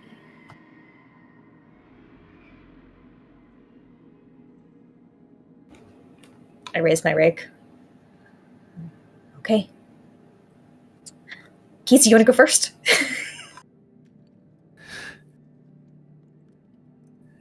I mean, Araya was just talking about going first invisible. I just can't hear anything at all. Like everything just sounds like wah wah wah wah. So I'll just be invisible by default, but No. close to you. Yes. No, but then how do we warn you if something bad is happening and we can't see where you are, and then we can't warn you if we see something that you don't see, and you But I'll won't be hear right us next. screaming, and then it'll be really, really bad because we'll be yelling and you won't hear us at all, and then you could die, and we wouldn't know where your body was. She should be able to see still. Yeah. Well, let's just keep going until something's scary. Just slow. That's all I mean. Just slow. Yeah, I don't mind going first.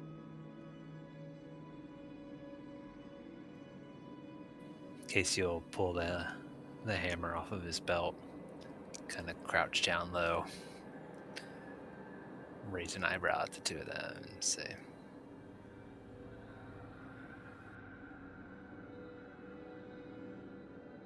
start to make his way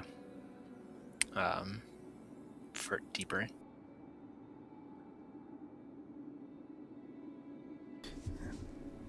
Moving deeper down to the earth, you begin to pick up the hints. First just a strange scent, then an unpleasant scent. Certainly, growing up in a small town, you've smelled something like this before, coming across an old possum rotting in a bush. Smell of decay.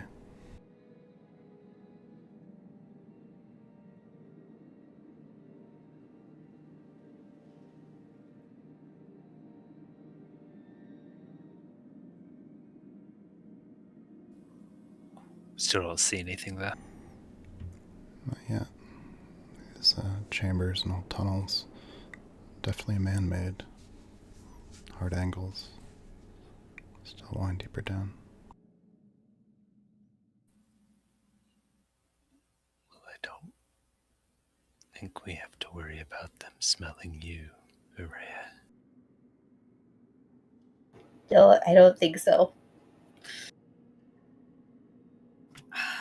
Okay,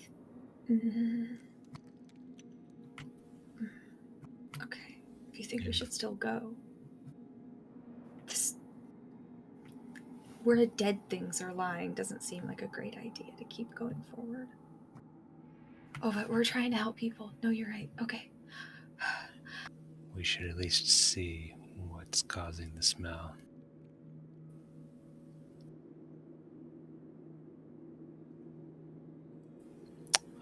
I'm going to keep going. Quietly. Right behind you.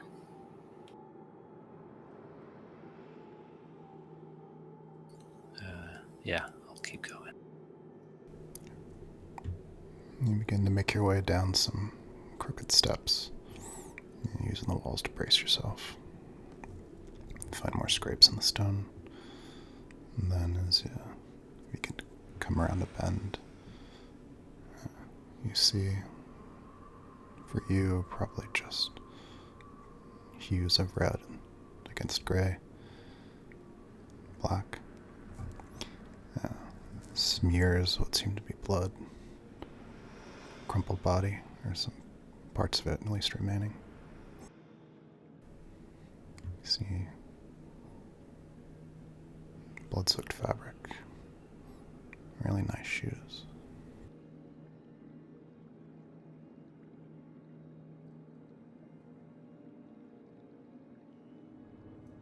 Is this like in a chamber or a hallway or something? It's like a small chamber, having just exited a hallway.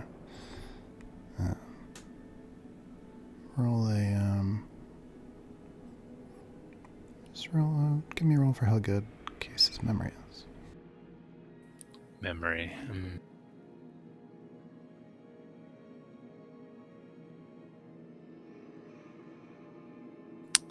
It's pretty good. Natural 20. Good. Natural 20 plus a 4. Yeah, those are Mayor Wimbledon shoes. I don't know. No, the 4 doesn't count. I don't know where that's from, but yeah.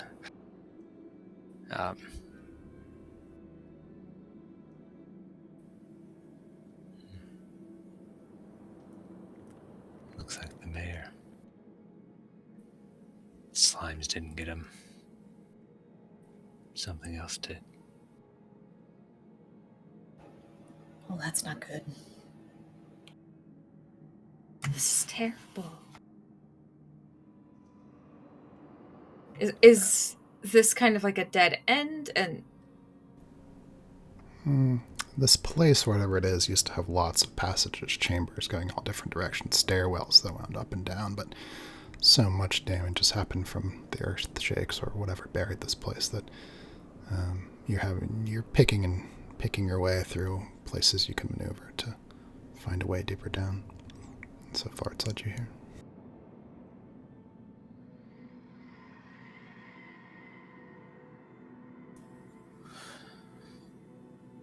Well, I don't know that we want to find the thing that got him. Just as Casey says that, you hear scraping deeper down in the tunnels.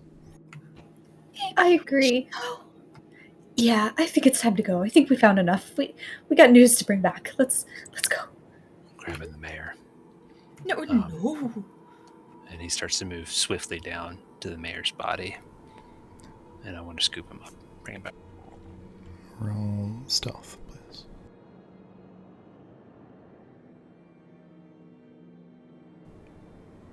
Yeah, 15. 11 plus 4 for 15. You move as quiet as you can, and as you reach the remains of the mayor, you can see that this has to be the remains of more than one person. Too many parts. You also find, now that you've gotten closer, turn the corner, seems to be a big it's a sword, cleaver, you're not sure. It's almost as big as your whole body, leaned against the wall, covered in blood right next to it. Crude metal hammer, crude metal hammered, forged in a very primitive way. It's no artistry, just metal. I don't want to meet who or whatever did this. We should leave them. I think I would be. Yeah. Can I lift that weapon? Can I take that? Or does it seem too big for me to carry? You test the weight and there's heft it, and it's heavy, but yeah, you can lift it. Yeah. Looking at the pile of parts, he's like,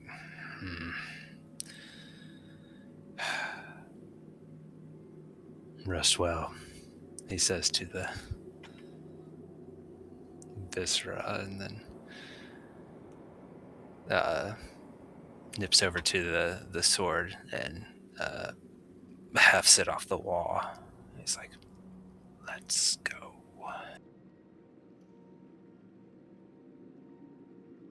And he starts moving swiftly back the way they came. I'm going to grab a shoe with one of the recognizable shoes. Grab a nice leather shoe. Stealing the mayor's shoe. Gotta prove that he's died. I mean, at least grab both. Kabeth, a glint of something catches your eye on the mayor's belt.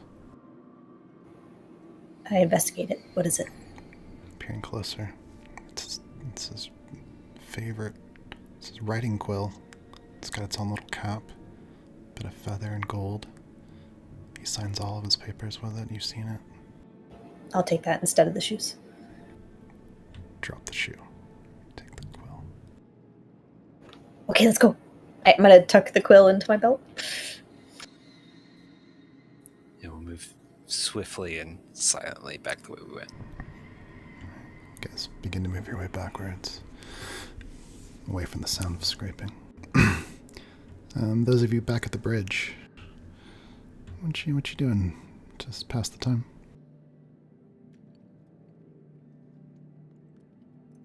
Charlotte is pacing.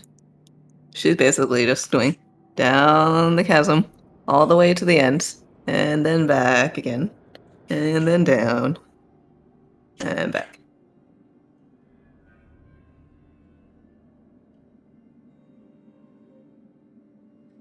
Peach is staying away from the edge, sort of standing uncomfortable on her feet, moving a lot but staying in place. She keeps glancing over at Salinger to try and read his mood. Sal is sitting cross-legged with pieces of pottery, the urn, and his little notepad, just looking at him, writing things. Barely in the moment, just kind of thinking there.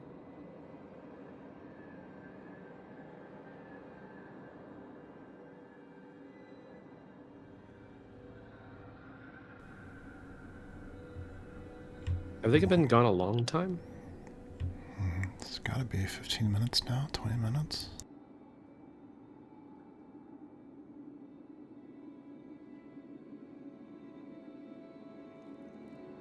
They've been gone a long time. Do you all think I should run across after and see what I can find?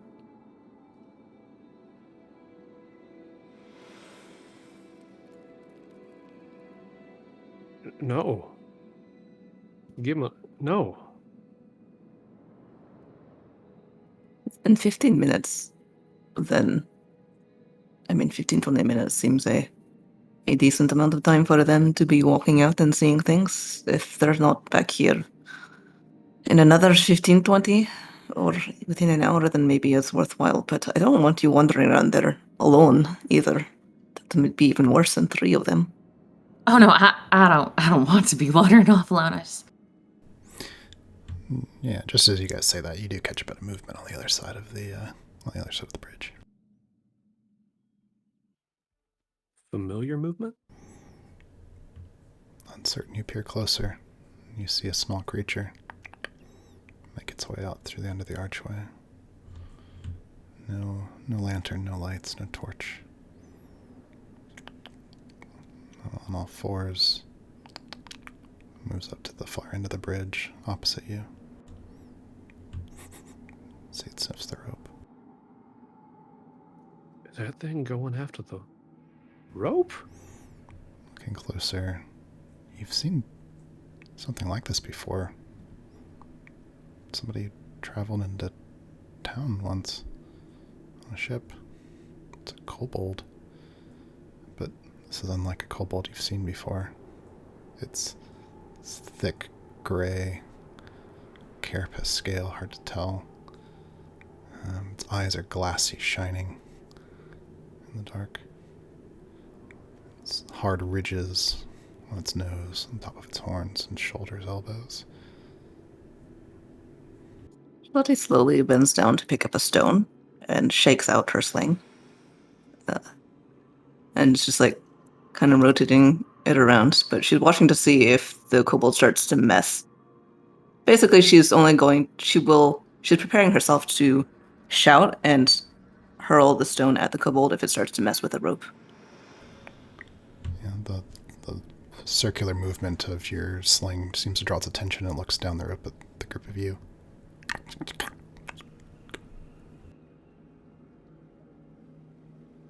She shouts wordlessly, just, "Hey!" Its big eyes blink.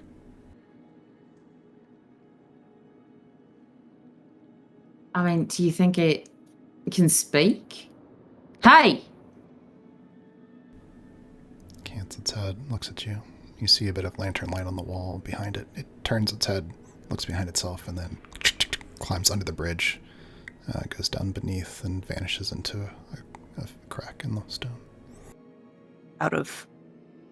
As it disappears, Charlotte shouts after it in both giant and abyssal. "Hello? Hello?" In the two different languages, and then gone. No response. It vanishes into a crack in the shadow. In lantern light, you see 3 figures emerging at the end of the bridge. Do we recognize the figures? Casey, Araya, Kabeth.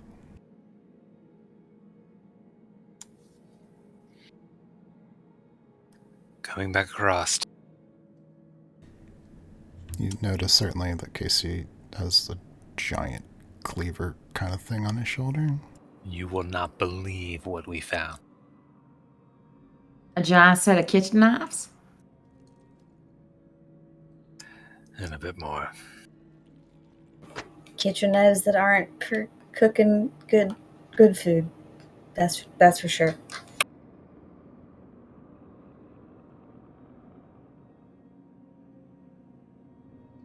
Well, hurry up and get back over here. We heard something skittering around over there. Alright, just immediately turns behind them. Heard from where? It was a kobold? Like that one that came with the merchant of the ship a year or two ago. But gray, and it disappeared. It climbed down the wall as quick as that and disappeared into a hole.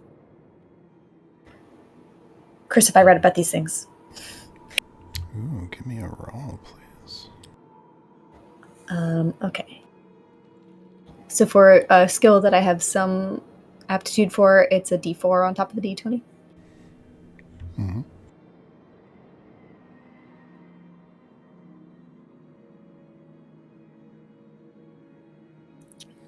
You're pretty good at reading.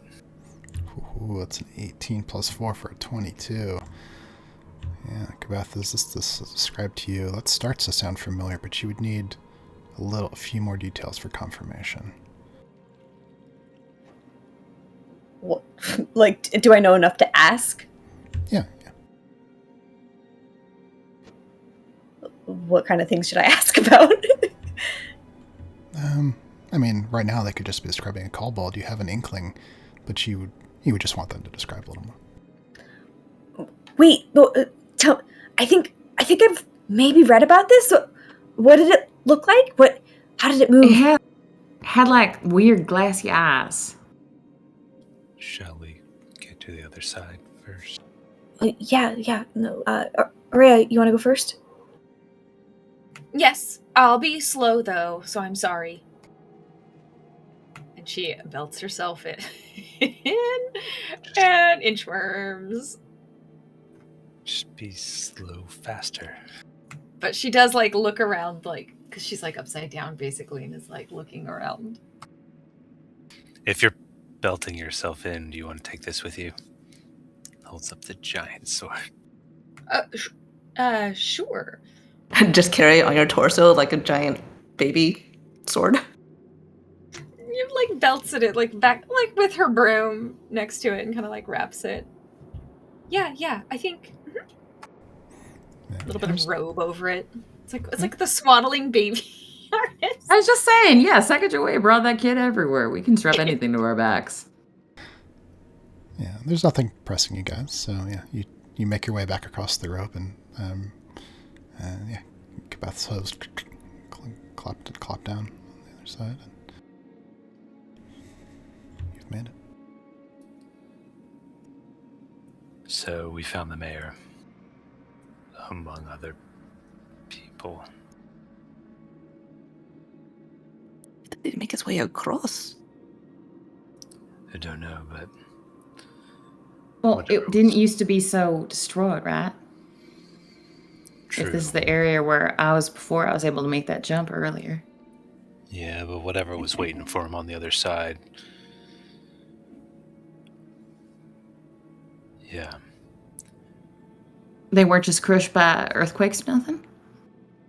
No, something killed them. Probably the same thing that made that. And he gestures to the giant broadsword thing that Araya had. Yeah, it's basically like a giant cleaver. It's a glaive. A glaive. It was more than just the mayor, though. It was like maybe I don't want to say that they were being eaten, but it felt like they were being eaten. But it was definitely still down there. Can you guys hold on 1 second? I can't really hear what's going on because my headphones decided to die. And I can like kind of hear the conversation, but not well enough for clarity. Give me 1 second. Sorry. Yeah.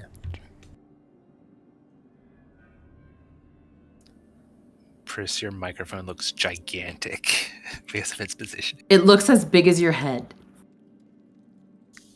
Most giant mic. Ah! I'm afraid it's been behaving so well lately. I'm afraid to curse it. Oh no. Well, I took it off of the NVIDIA thing, so maybe that might have been causing a lot of the issues. Yeah, it might help.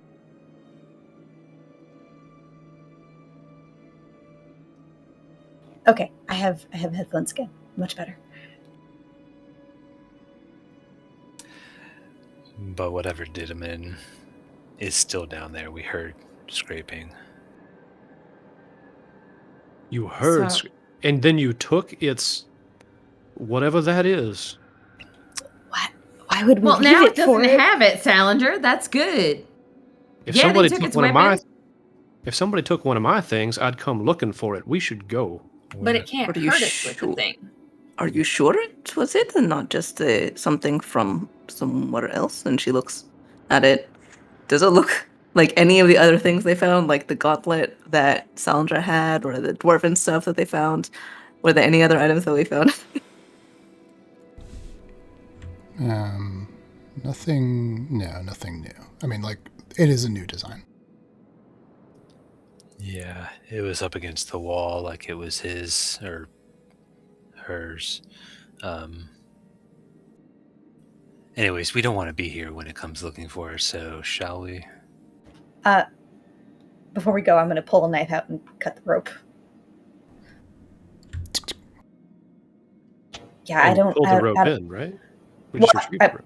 No, I cut it from our side because I can't untie it from the opposite side. Yeah, that's just such a bummer. Sorry. Didn't you? Unless Didn't you you wanted cross to make a last with cool it like jump. across? I thought Quebec jumped over with the end of the rope. There'll be more rope back in town. Yeah. Yeah, we don't need to keep this rope. It's fine. I only need to do that jump once. That's plenty. We should go before we meet whatever that thing was. I don't want to meet what that was. Though, what if we stayed? Got a glimpse of it. How about no? I mean, it would be from across the chasm. Yeah, and if What it's if it huge and deadly, it could kill Yeah. us then. What if it can jump like me? You don't know that it can't. But it wouldn't be able to land with us on this side. You don't know that either. Knock it into the chasm. I think what we know is maybe too valuable for us to try and hang around just in case we get a glimpse of another thing. Yeah, let's go talk to Doc and Az at least. You know, bring everybody into the fold in terms of what we know about it all. Let's not Especially risk our since- lives. Since we also know that there are kobolds here and they look too small to be using this thing. And she jerks at the glaive, the cleaver thing. And I'm sorry, Chris. I missed. Did I not get enough information to know more about the kobold? Yeah, you have an inkling. It sounds like you guys didn't. You were in the midst of doing that conversation. You feel like, yeah, I've got a pretty idea what that might be. And then you guys cross the rope, so you could just finish that conversation and I'll just give you information. Okay, we should go. I'm already like heading towards the tunnel, and she's like, "Tell me everything you can think of about that kobold." Yeah, so you guys can have that conversation now as you guys are working it out. Well, aren't there other passageways, or do you think this is it? Or This is all the ones that I've seen. But yeah, it is kind of questionable how the mayor got to the other side, whether they were carried across or if they were able to jump across themselves. If that creature we saw is working together with it, maybe they could have taken the things and the mayor and the other people climbed down the wall, swam across, climbed up. Or if whatever it is, other thing is big enough, maybe they crossed themselves. Perhaps it was something that they did while they were exploring the ruins and then the ropes were cut. I did find that trace of rope. Definitely didn't sound like a slime, though. Yeah, did we find anything about where those puddings are coming from? Are they from those jars, or? Didn't seem like it. I mean, they could have been. We don't really know. Those So seals now were we just- broken. And there now was we that just one know that- shattered in the ground. Sorry. No, so now we just know that there are more monsters down here. It's better than not knowing it. We'll add it to the list. I think we'll know more once we get this desiccated potato back to Doc. There was a book on these puddings. I don't know. Maybe there's some drawing or sketch in there about what they look like when they're shriveled and dried up.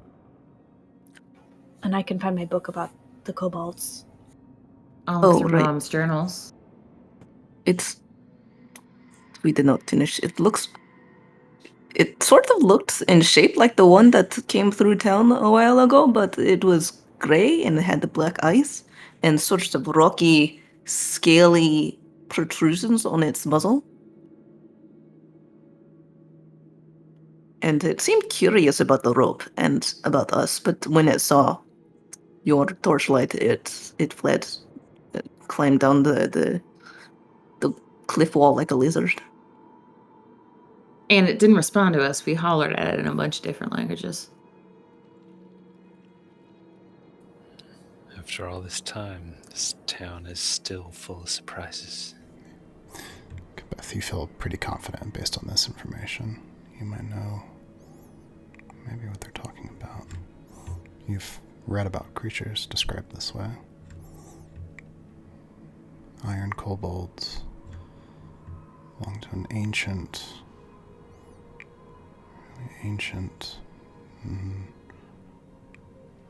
breed, sect. You're not really sure what the structure was.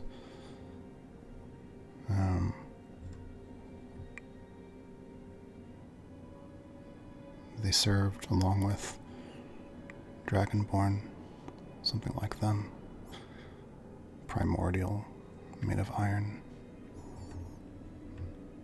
Long ago they served a dragon. Long dead. Maybe something of those people still remain.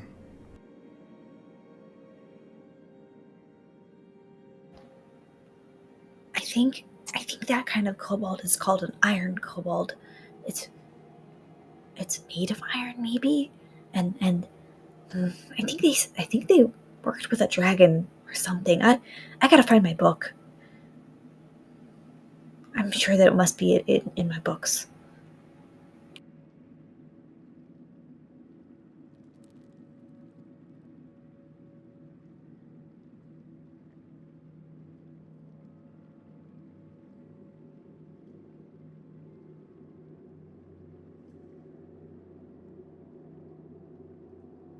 As we're heading back through, there is no way to like block off that tunnel like easily without some special tools. I mean, the caverns already seem kind of unstable as it is. Bridges collapsed. Just hope for an earthquake, I guess. Well, I mean, it's up to you guys. If we had a bit more dynamite, maybe there was some on the train. Maybe. With what you described, I don't want it getting back out or out at all. Casey, if there had been dynamite on that train, there would be no train left. Didn't we already go over this? I mean, there's already kind of no train left, but You feel even a little responsible for that. responsible. I didn't do anything to the train.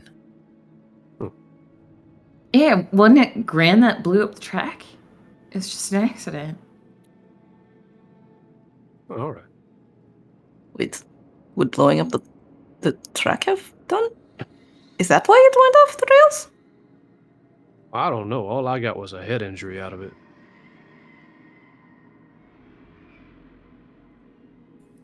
No, I didn't. That might have been out of character knowledge that I expressed. We didn't blow up the tracks. Yeah, no, you definitely threw that dynamite way too far off the tracks when those Aranakas things were coming after us. But there was some dynamite thrown. And I don't remember. We were fighting on the tracks because I remember pushing one of them off it. Yeah. And I threw dynamite to scare them off because they were killing you. You saved our lives, no doubt about that. Yes, and that was the good result. Oh, But it didn't land near the tracks. Wasn't us.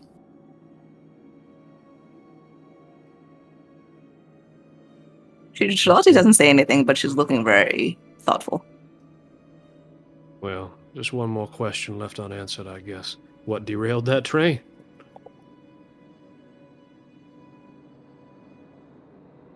At least we got one thing solved in this whole endeavor. We know some giant thing that wields that, points to the cleaver. I'll rip the mayor and a few other folks to pieces. That's not reassuring. And we know nothing more about where those slimes came from, except that, well, On the bright side, Araya has a new weapon. Kind of grins at her with Oh, this giant glaive. It's like as big as her, I imagine. No, I was just holding it for you. Shall we make our way up and out? All the way Before- up, there's nothing left to see. I think before we leave, we should maybe also check the areas outside and see if the excavators found anything before they were killed or dragged away or lured inside.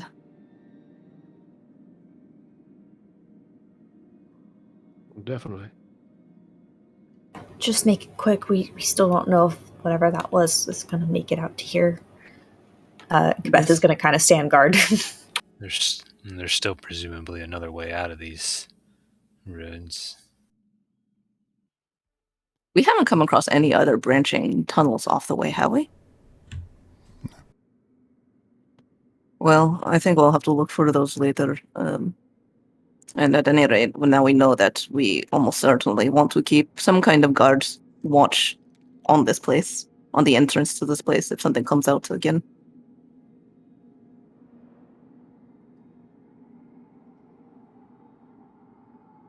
She's gonna keep walking.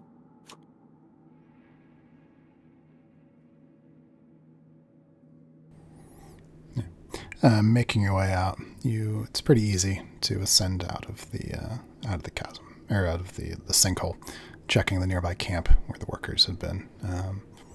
All you find are the basic supplies that they would be using to construct the scaffolding to head down, and it seems like they didn't find anything useful at all. Before too long, you've made your way back, and we'll say any characters who want to be together. Each of you have come together to share the information that you know. I'm gonna go look in my library for more information on those kobolds. I'll join with you guys later, and I'm gonna run off and go look through books. We'll probably go over to Ez's.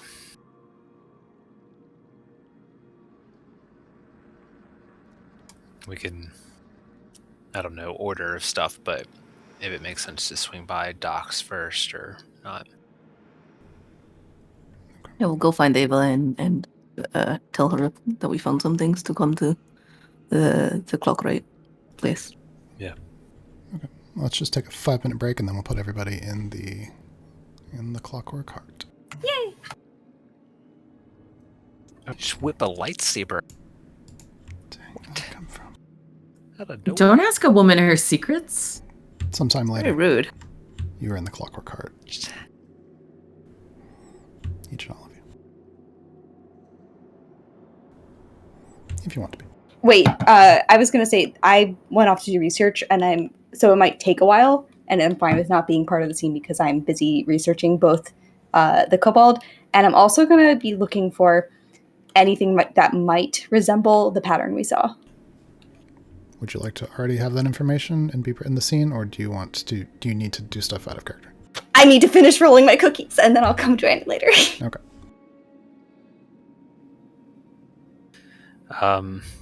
Yeah, the door to the building, to the Clockwright place swings open kind of hard. Casey is there in the doorway with others behind him. We're back.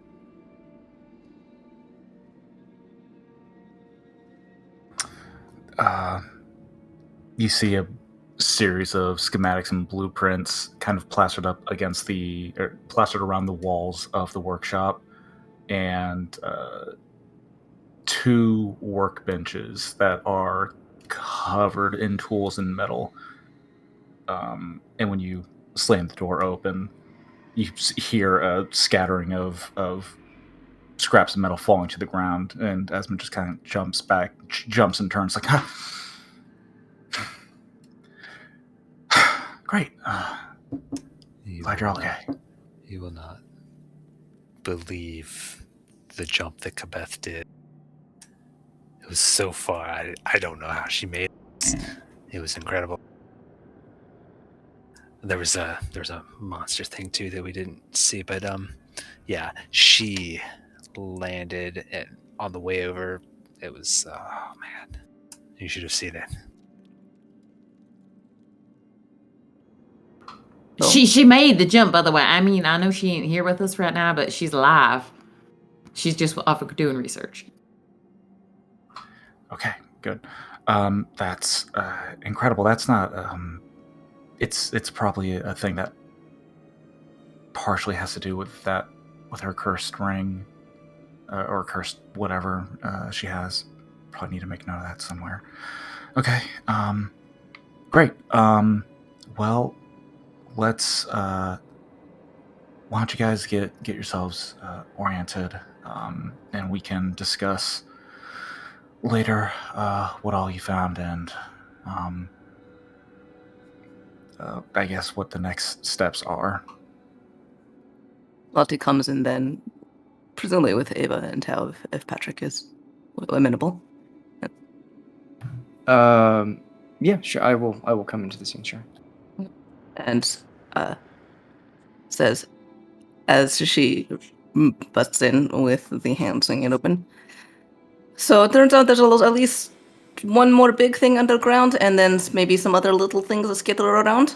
We don't know. We didn't actually find out where the pillings are coming from, but we found a charcoal brickheads potato-looking thing. We found the mayor too. Or what's? Oh, Incubeth made a huge jump. Yeah, I told him about it. I feel like that there's a lot being thrown at me right now, and not all of it is being thrown at me in lists of priority of least to most. So I'm just trying to absorb all of this at the moment. Okay, firstly, what monster did it follow you all? Whatever made What? that. And he points to Araya and the giant glaive on her back. Well, that's We a good don't- catch, though. That's definitely priority number one. Yes, and they said it was propped up as if it was used. So I didn't see this myself. Yeah, They went whatever. across the chasm? Whatever got the mayor and anyone else that was down there, pretty sure used that to do it. Is it not Did you- covered in blood? Still? It's pretty bloody. So you found this giant cleaver across a chasm that supposedly belongs to a giant creature that you did not see, that was used to kill the mayor and other survivors that had made their way into the ruins. Brought that cleaver back, and you sealed the ruins so nothing could follow you out, right? We didn't have a Filled method with to do what? that yet. I mean, we cut the rope across the chasm. If you found it across the chasm, I think that's an indicator that it doesn't have an issue with crossing the chasm one way or the other, or at the very least has a means of circumventing the chasm. We don't actually know that for certain. It is possible, certainly. But while we were looking on this side of the chasm, there were some traces of rope and boot prints around the area where they had apparently found fennel in the puddings before. Oh, yes, and I have a fiber.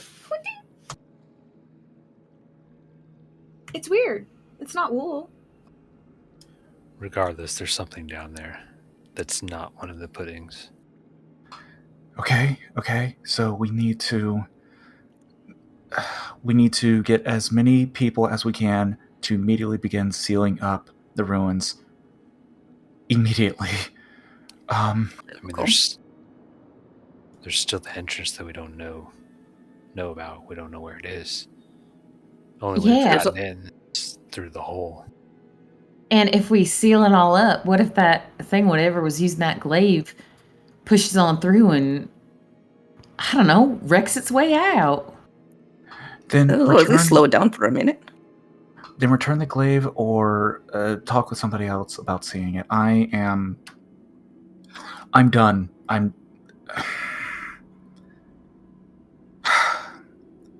done trying to help this village. Every plan that I've come up with has failed utterly. I am done trying to come up with solutions to problems that keep popping up. Someone else can figure this out. I'm done. I can't. What do you mean failure? No. Your plans have gone well. You see what we did to that chicken? And that verdict is going to live, and he's going to use his limbs because of you. You got hit by lightning. And you're here. We came here to talk it all over so that we could all decide what to do. It's not on just you to come up with plans. Yeah. I mean, Ava is the one who realized what the chicken was up to. I can't. Would you rather we did not tell you what we found? We can do so, if this is what you prefer.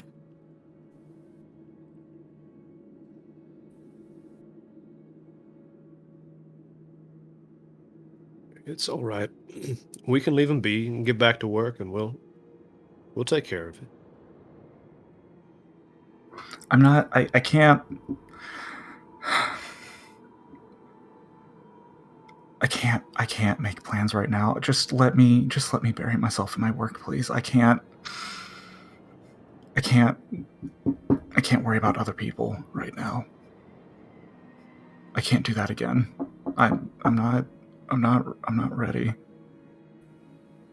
She walks over to pat him on the shoulder and says, "Don't worry, we will take care of things.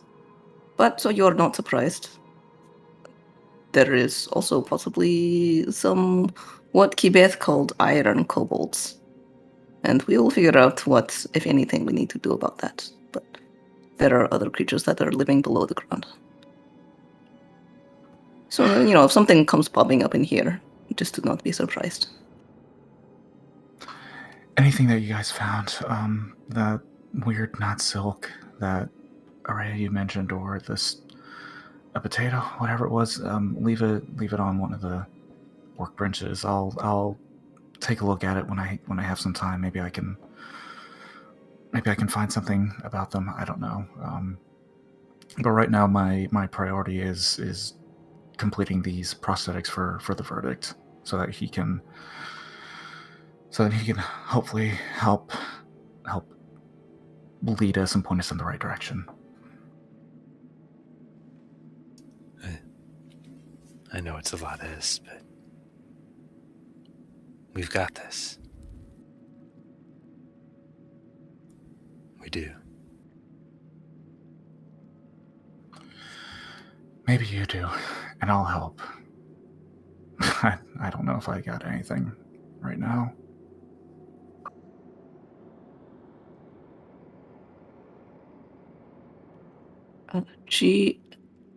Charlotte is going to look over at Salinger and says, "You have that charcoal piece, right? Ava, does this look like an organ to you?" DM. Give me a little medicine check.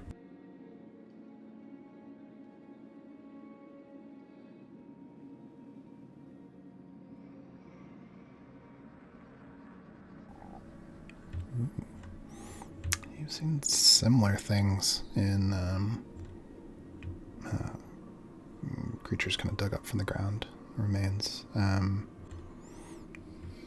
It could be the leftover of whatever minerals are stored in the equivalent of some creature's liver, maybe, long after it's decomposed. Okay, so it is an inorganic matter or something that may be consumed, but it's not a tissue of a living creature. Well, it's like really old remains. Desiccated remains? Mm-hmm. Okay. It could be just like desiccated remains of something. And it's hard to say. It looks old. Well, context is important here. It was found inside an urn that was found inside the sarcophagus within the same space that Lentil was attacked by the first pudding. So, I don't know, I thought maybe cross-referenced this material with something in one of the old books. I mean, okay, yeah. I'll try. I don't know what to keep it in. I don't, I'll He put in hands you an urn. she just sort of takes it and is like, okay. Is that all? Did you hear about Kabeth's jump?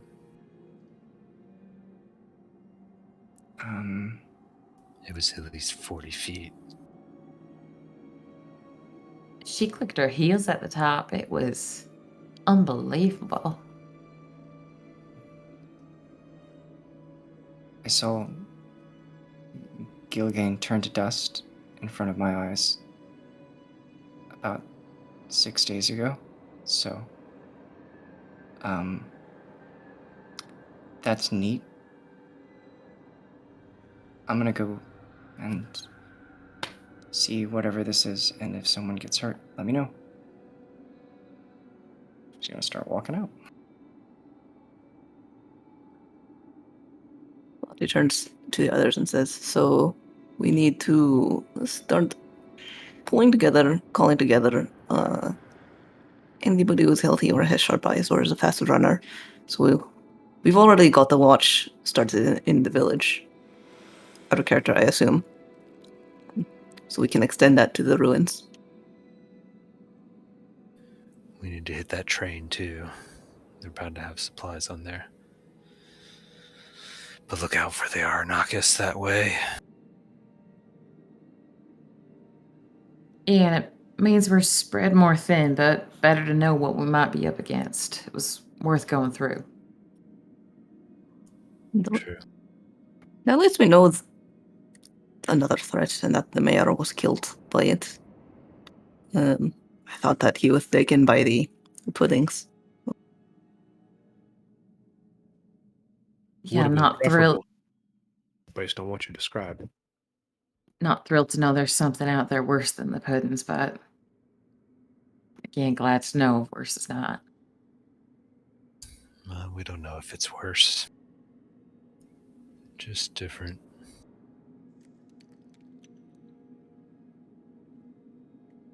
Alada looks over at Esmond and says, have you eaten yet? Like, at all today? Like that as a no. Oh And no, she's gonna move toward the Clockright Heart shop part and start calling out, Mrs. Clockright, do you have any food for Esmond? She's not here. Shalati, she's still looking for my dad. Listen, can you I don't want to sound rude. I'm trying to focus on these prosthetics. Could you all take this meeting elsewhere? If anything comes up, feel free to let me know. I need to focus on this. Yeah.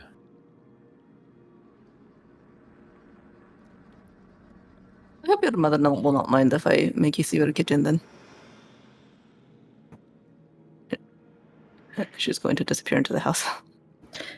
Right then, the door slams open and Beth enters in with a bunch of books, and she looks around and she says, "Did you hear about the jump I did?" Yev appears in the doorway behind her with a box in his hand. All right. Days later. Oh wait, do you actually want to share information here now? Well, yeah, I mean, I assumed that I would give them any information that I found. Well, give it to us. Did you give me information to give to them, or am I making this up? Well, no. I mean, the information that I gave you is pretty much it. There's maybe one more sentence. Let me send that in here. Okay. I assumed that I had more to share. No, I mean, I think your recollection with what you rolled was actually pretty accurate from what you had available. Let me... Okay, I can pull that into the scene. Yeah, let me give you slightly more information. Wait. So the kobolds hang out with Dragonborn? Hold on, I'm gonna do the scene. Okay.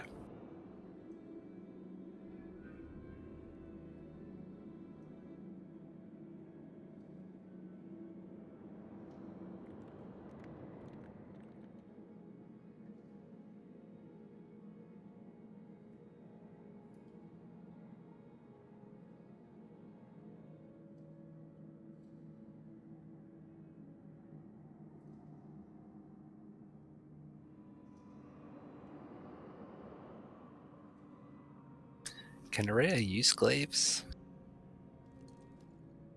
Why on earth is that the running assumption? I mean, you got it. Is everyone just going to always steal the things that you find and that's forever the results? Casey doesn't need weapons.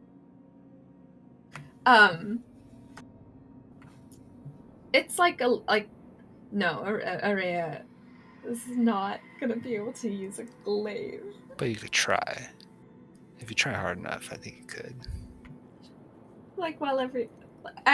Pretend that after Beth offers insight, I give you a little more information, Nuccio. Okay, so I burst through the door and I immediately announced, did you hear about the jump I did? And before you can even respond, she kind of side-eyes Yev behind her. And then she slaps some books down on the table and flips to a page that she had a bookmark in. Just, okay, look, this. So they're called iron kobolds, and iron dragonborn were once part of the iron dragon flight, and something called the World Forge, which sounds really cool, but kind of scary.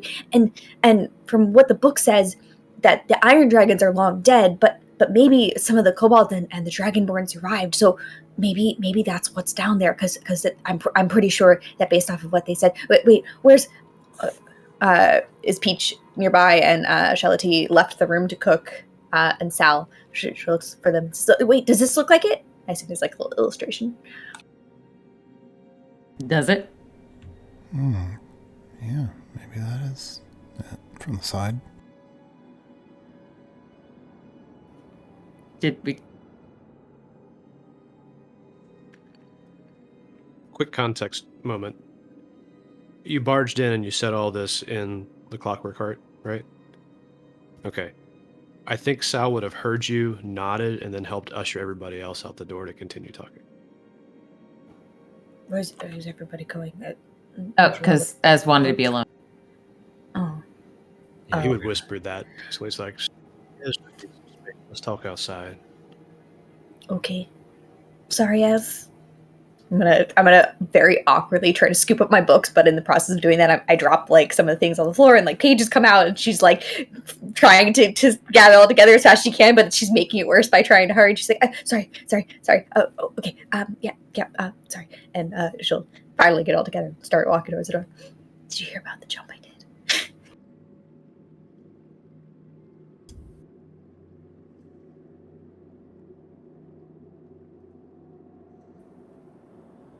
So I don't know if that creature down there, the bigger one that we heard, was a dragonborn. Seemed a bit more feral than I would think, huh?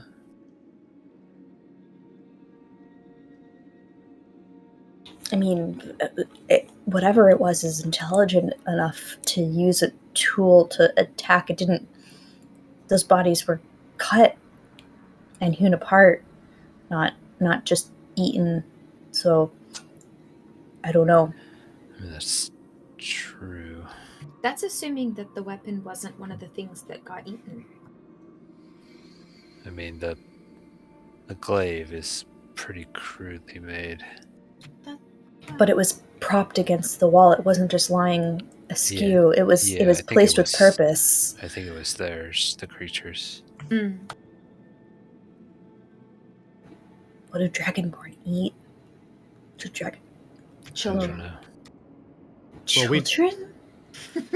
No, I don't know. Sorry, it's a bad joke. Out of character, we know a dragonborn in town, right? Yeah, Trurian. Yeah, regular dragonborn. Okay, so we're familiar with dragon. Yeah, I wasn't sure if we knew any dragonborn. Yeah. Oh, okay. What about iron dragon? That's alarming. I want to eat cookies. Yeah, it didn't seem like a dragonborn down there. There was scraping and what it did to the mayor and the others. Iron dragonborn might be different. Maybe a more ancient thing, not like the one we know.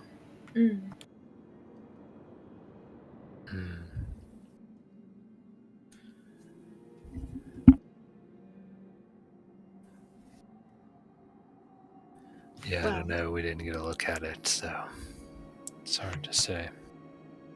Do you think it's worth going down into the caverns to look more and explore, or do you think we should just find a way to maybe like build something to go over the opening and prevent anything from coming out quite easily, like destroying the ladders down? Since we know there's a clear threatening presence, making sure it can't get to the surface and do any more harm, I think, is priority one. Yeah. Then, I don't know, deal with one threat as it comes.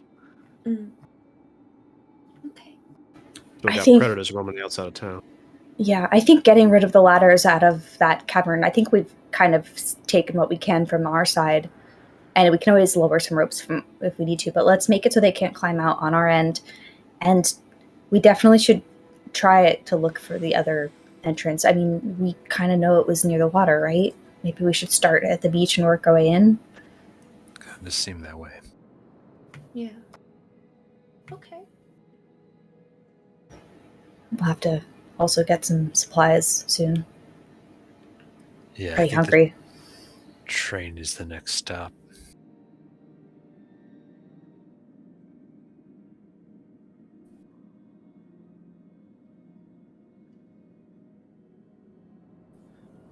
Just gotta stay on track.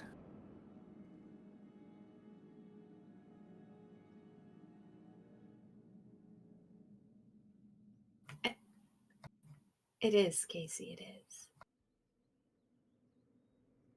Well, not anymore. It's not, but yeah, no. But let's. I mean, how far away are we? I need to look at the map. Hold on. How far away are we from like where we think maybe the direction of the other entrance would be, Chris? The other entrance, there's no reason to suspect there is one other than the idea that there are more things that go underground. You have no idea what another entrance might be. I thought that you had described like ocean air or something. Maybe I was imagining it. No, yeah, you definitely salt and running water and stuff like that, but and in terms of another entrance where you might know that is, you don't. Yeah, at the chasm. Well, I guess looking at the map with the ruins, the direction that we go through the first archway, does that seem like it's going north-ish? South. South, really.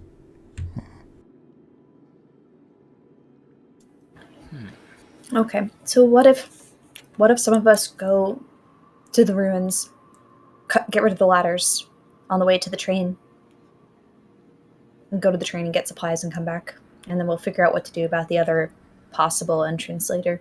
Well, we're planning on taking one of the pump carts out to the train so that we can load it up. There was talk of getting some of the automatons to pump the cart. Yeah, just for out of character context, we won't be role playing out like you guys go gaining supplies. The next thing, sort of before we time skip, will be somebody had mentioned wanting to try to make it to the temple for the first time. Gotcha. Yeah. Temple and turn back. I thought that was going to be handled kind of story, not. It'll be a short little scene. Okay. Like the caves. I am team time skip tonight. Speaking of short little scene, actually, can I do a wee one with Esmond and a wee one with Arya? Yeah, if it makes sense for this point in time. I'm excited. So there is some noise and banging around and whatnot going in the kitchen of the Clockright home. And then at some point, eventually, Charlotte comes out with whatever she could scrounge up in the cupboard, which is probably not much at this point, but it probably doesn't look very appetizing either. But she comes back into the workshop, sets it down in front of Espen and says, "This may not be much, but you should keep up your strength. Goodness knows you don't have a lot of it to begin with, and that brain works very hard."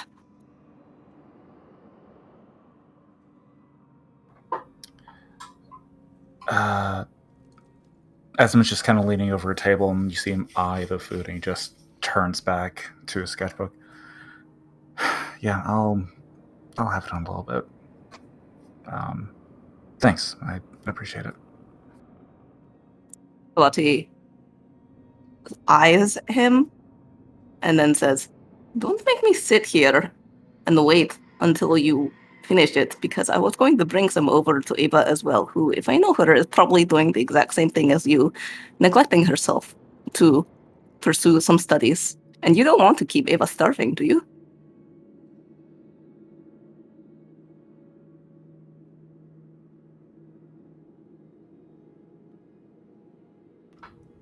Look, Desmond, it may be annoying to you that people care about you, but we do.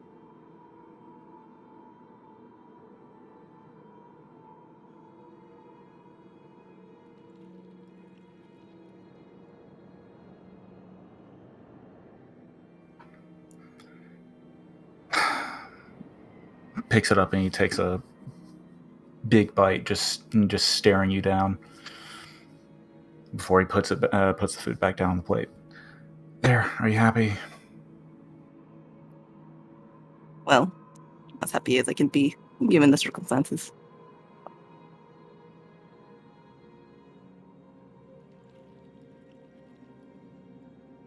Me.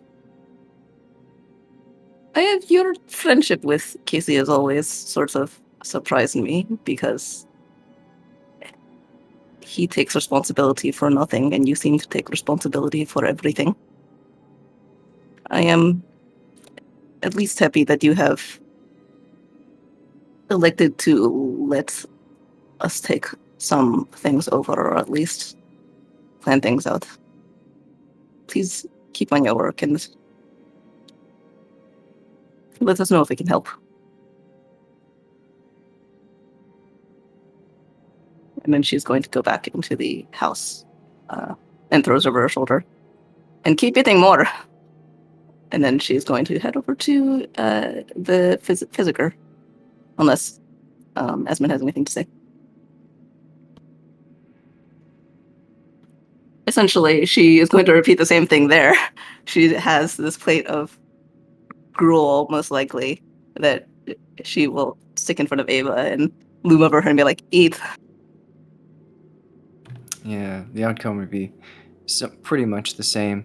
Like, at first she's trying to, like, push you away a little bit, and when you're insistent on it, she eventually just starts, looks up at you, looks down at the food. She's not hungry at all. She really doesn't want to eat it. And then she starts to eat it, and as she starts to eat it, her eyes get red. She just keeps spoon feeding it in her mouth, chewing it and swallowing it really fast. It looks uncomfortable. It looks like somebody who is choking down everything that's in front of them as fast as they can and forcing it to her mouth. And then once she's done, she puts the thing back in the bowl. There's stuff all over her mouth, on her hands. She starts to wipe it off and is like, you can go now. And then starts to sort of go back to, trying to go back towards her books. She is going to make a pot of kahim and put it next to Ava's on the table before she leaves. Out of character, I'm sure she appreciates that. In character, Shalati knows nothing of that. She just continues to study. And then, last thing, as they're settling down for the night, I assume they're all still hanging out in the Wanderlust. Shalati is putting Aster and Amaru to bed in the room that Araya has. And I assume Araya is there as well. Yeah. And she's sort of, tucking them in and waiting until they're asleep, which may be a while. But at some point, while she's humming in a very off-key way to them, it slowly fades out. And then she looks over at Araya and says, you told me once when I asked what happened after death that the maiden takes the souls back into her grasp and then pieces of it get spun out again into other things, yes? Into other beings. Well, it's, life is water, and we're filled with it, or it doesn't go away, not permanently, not ever. It's just, it flows. It's not the same soul. It's not the same person, right? It's just all. We saw so much death recently. It would be, nearly impossible there was nothing, just pieces or glimpses, like you might see like a familiar smile, and So you've never heard of someone coming back or lingering around? Like a ghost? Yes, like those ghost stories. Where do the stories come from? Does it happen? No. I mean, I've been with people as they've passed, and I haven't ever seen a ghost or a... I'm not saying that it's not possible. Our world is a lot bigger than my temple, and I just think that... No, I don't know. I'm sorry. All right. Thank you. Yeah, You sleep well too. I think I'll be up a little while longer, but yeah, I will sleep. Good night. That's it that I have. Did we conclude Beth conveying new information? I think so. She was pretty shut down by hearing that Hez wanted to be alone, so she just kind of packed up her stuff and walked out the door to follow her friends. Okay. Although, did I find anything like the pattern that Sal took this rubbing of? No. Not related. Okay. Well, no, not related, but... No, No, so you said... Wait, you're saying I Did not find anything. Okay. Okay. This will be some days later, probably. Who wanted to go try to make their way to the temple?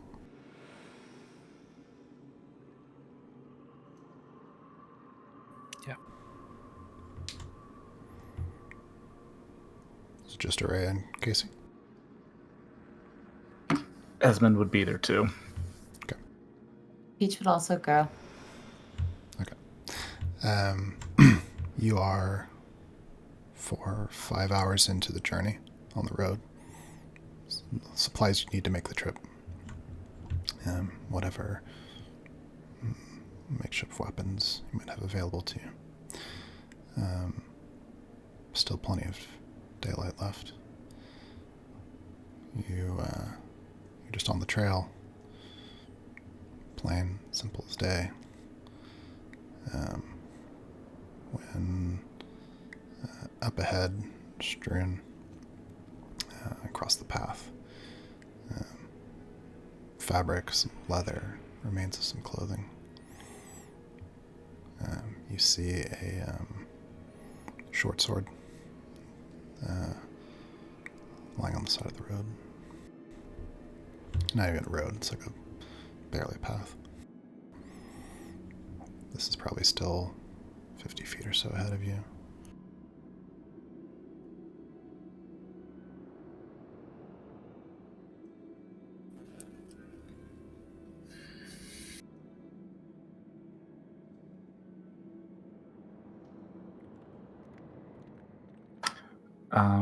Esmond will continue to approach, but keeping an eye out for any creatures that could pose a threat. Mm-hmm. Casey says in Primordial,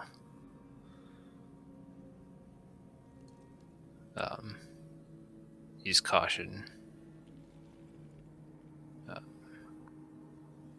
Could still be near. And then he says, focus, and snaps his finger, and a ball of flame appears in his hand, and he also approaches.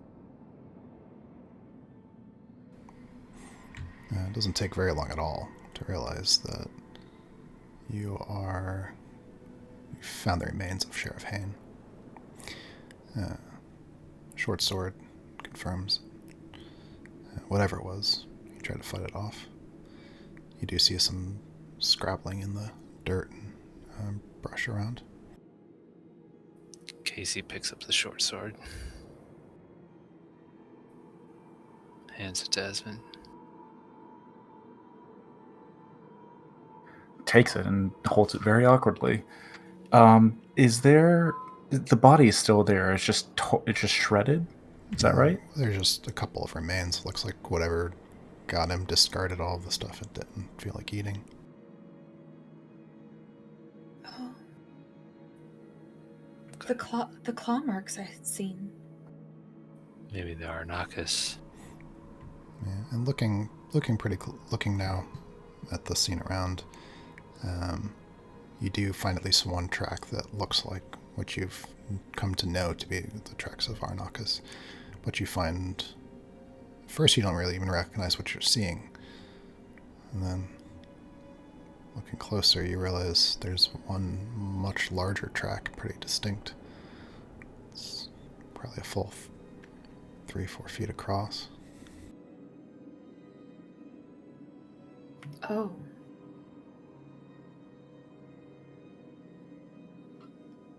She starts looking around, like, in the forest. I know that this is old, but the fear of suddenly realizing that there's something far bigger out there is really too much. Alright, I'm sorry to say, I think we need to turn back around to the village. I don't... This is something much bigger than whatever it was that you all faced before. Yeah, look at that print. Yeah. No, this is... Killed the sheriff. He was the most capable one among us, and he barely got out of the city.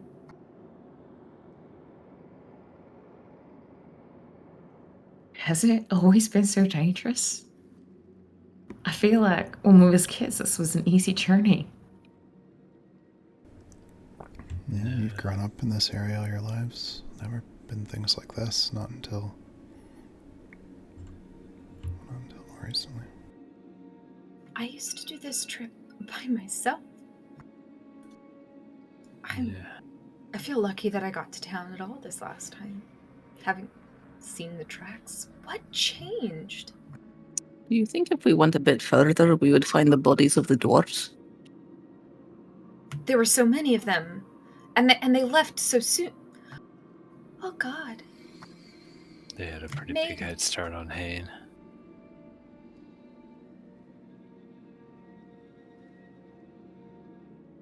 And his goat. The goat could have been good supplies.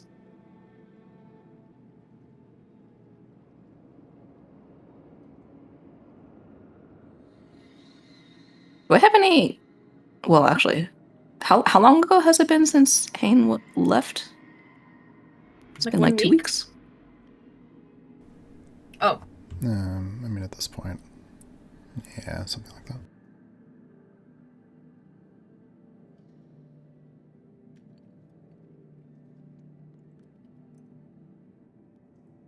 She keeps looking at the size of that print, and then looking off in the direction of the temple.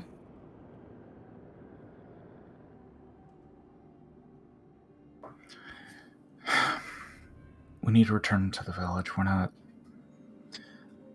Alright, if you want to press on, I will follow and help if I can, but I don't... No, Esmond. I don't want to put any of you in danger. Thank you for trying. It's not worth it. I'll just pray for my sisters that the temple is fortification enough.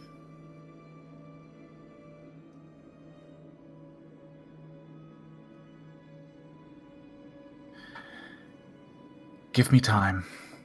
Give all of us time to prepare, to get ready for this trip. We will get you back to the temple. We will get you back to your sisters. But we need to be ready if we're going to do that. Yeah. No, I understand. And maybe these creatures will move on, and maybe the kingdom will send all the soldiers back to help with this problem. Yeah, you're right. Let's make our home safer.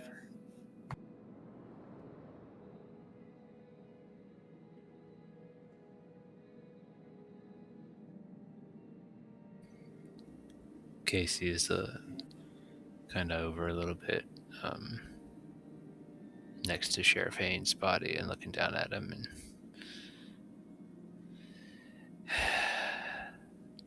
rest well, Sheriff Hayne. You were indeed iron. And he nods, of course. Alda is going to take off her cloak and wrap him in it. And then hopefully he's not like turning into soup yet. But she would try to bring the body back for burial or whatever their funeral rites are. Yeah, the amount of him that's left can fit in a pouch. That's fine. Oh, okay. You pop him in your pouch. She will wrap him in a handkerchief. Add it to your inventory. I've got a spare napkin I can shove him in. Just wrap him in a hanky. Put him in one of the enchanted snack pouches so he keeps forever. That way, if Kabeth gets hungry enough. It's not cannibalism.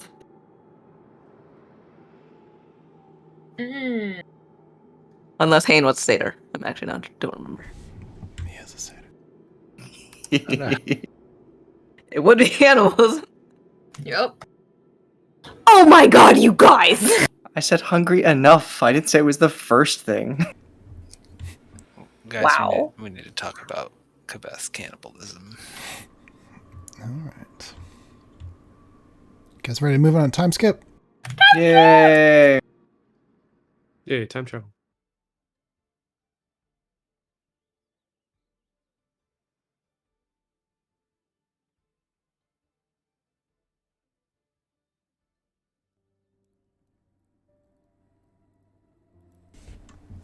In the first few weeks into the new spring, the people of Shepherd's Inn have begun gathering the supplies to begin constructing a wall around the southern portion of the town to better make it defensible against things that might try to bring ruin to your home once again. The snows are lingering from the fading winter, far longer than they have in previous years. There's a moment where Esmond and Ava, confirming notes, looking at your tools and instruments, measuring, you've confirmed it. The days are getting longer, unseasonably so. Takes an hour later than it should for the sun to set. It rises an hour sooner than it's supposed to. The compass is still off. The earth shakes are getting worse and more frequent. There's something wrong with the world. Let's go through each of your characters and get vignettes as time passes. Whatever order you want.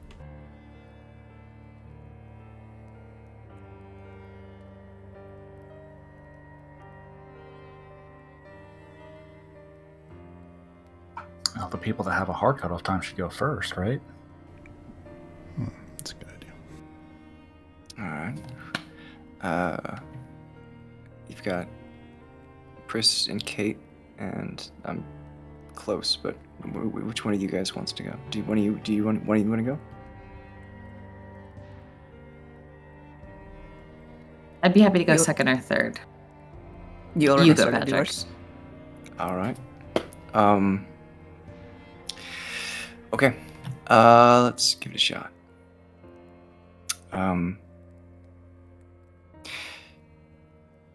In those early days, soon after when she found herself sitting alone, one of the rooms that she'd avoided was Teridian's, not wanting to go inside of it.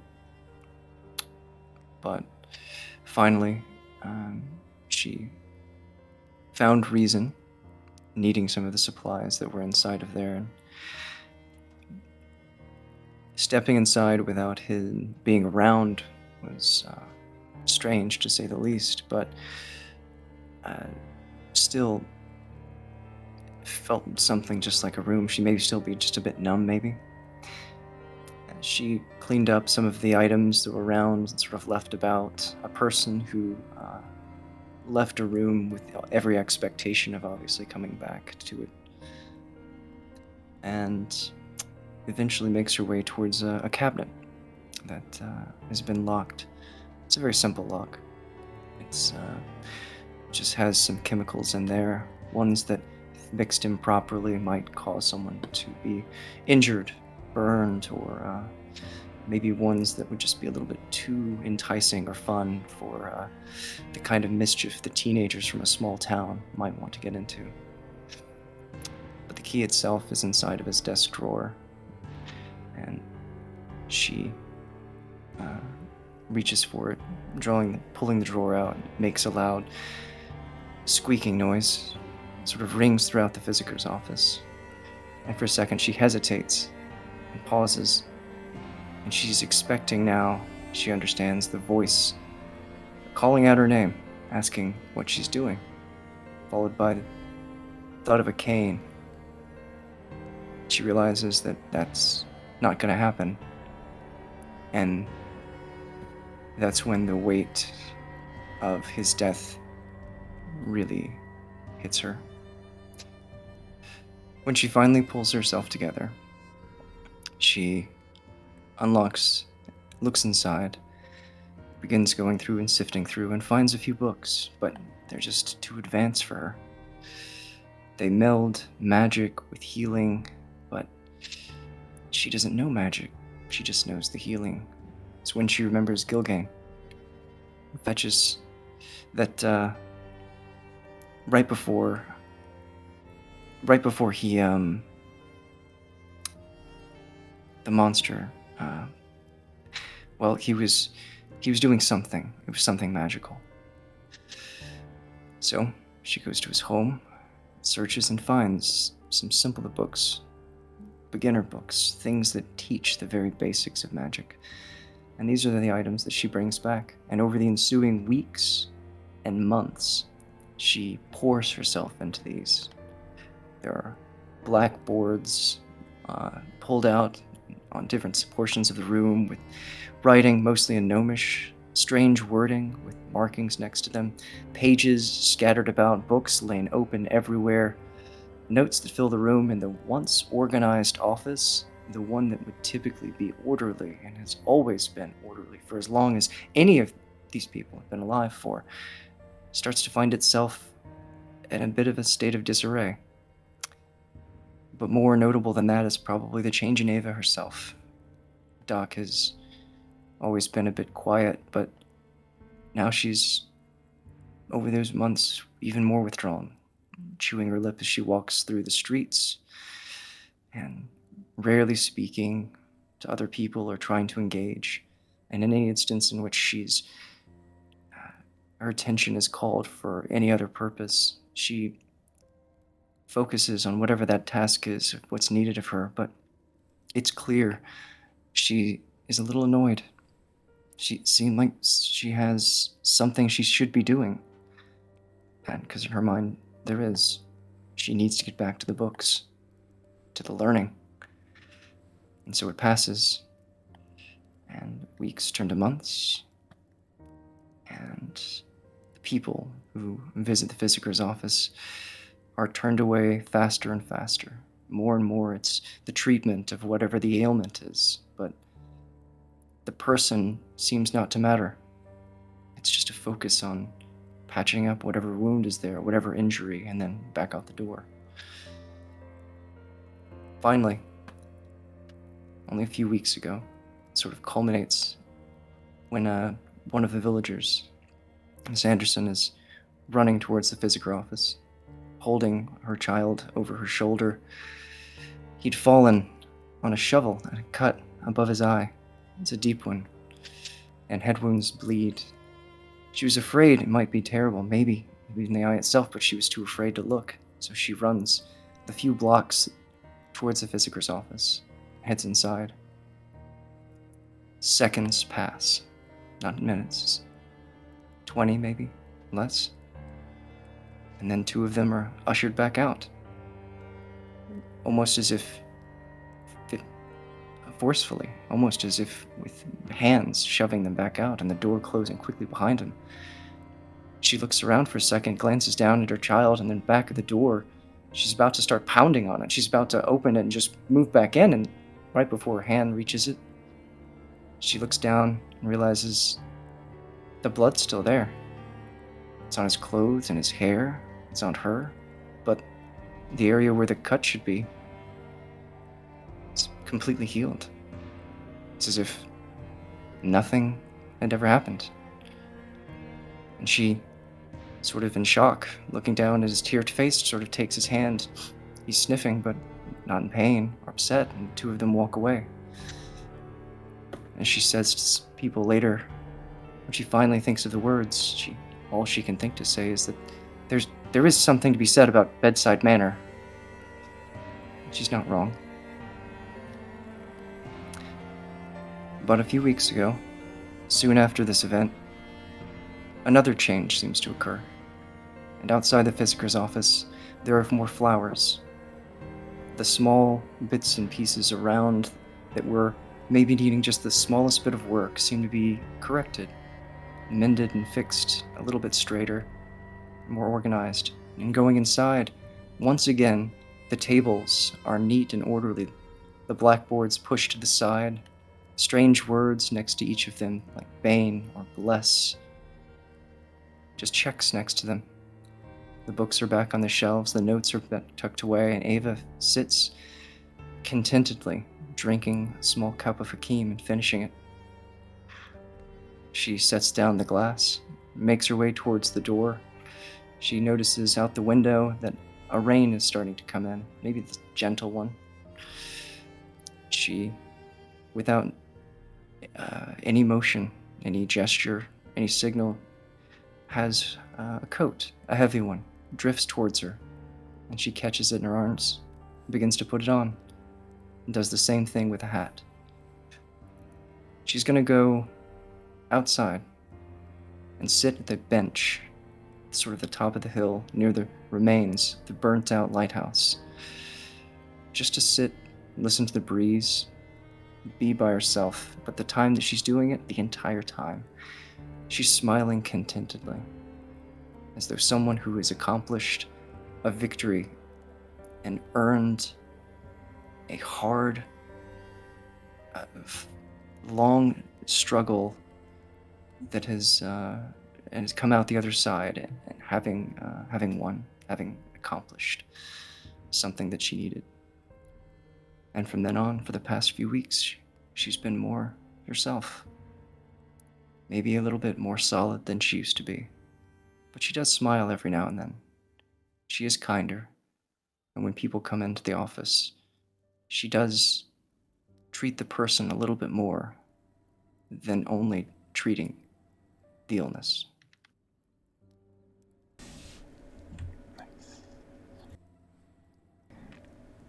Sit down. All right. Peach, you want to go next? Sure.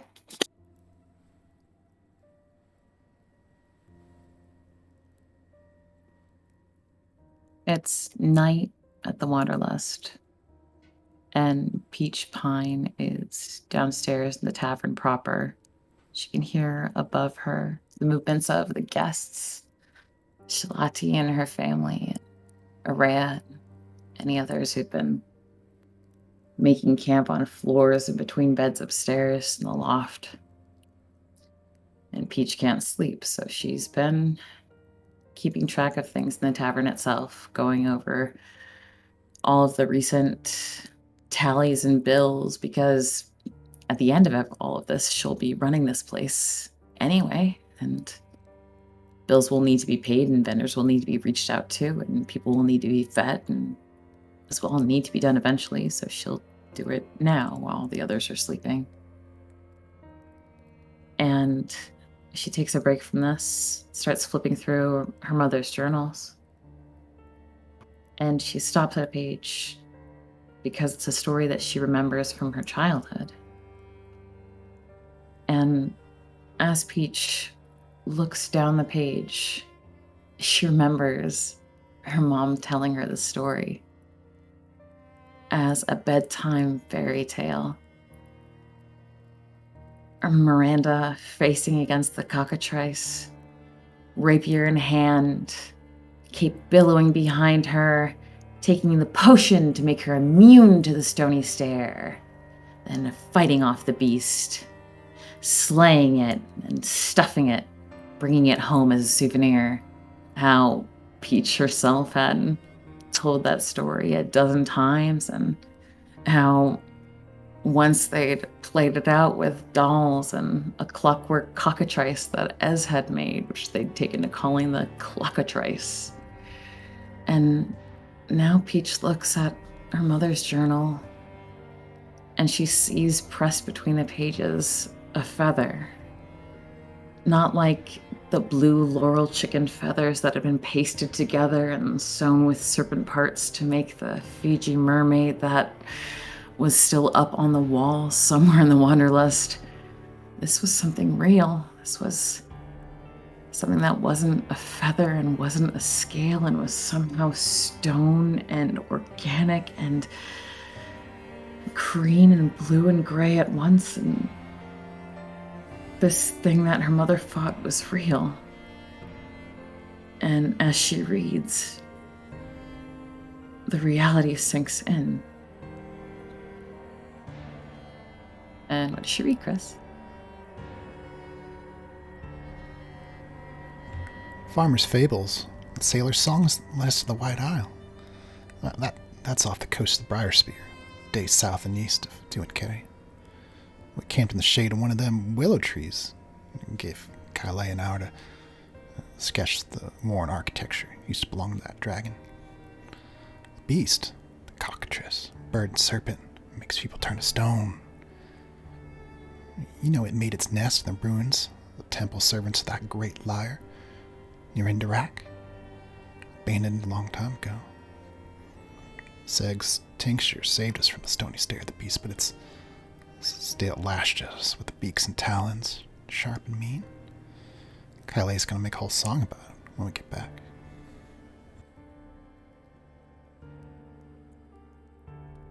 And Peach presses her fingers down onto the page, and in a separate piece of paper tucked between the pages, she jots down the name Seg. She checks next to the name Kylie. Yeah. And you look at the top of the entry, you see the date, 12 Spring 961. How long ago was this? Roughly 50 years. Peach takes note of that as well. And she closes the book and takes a deep breath and starts to catalog what is left in the Wanderlust's storage rooms.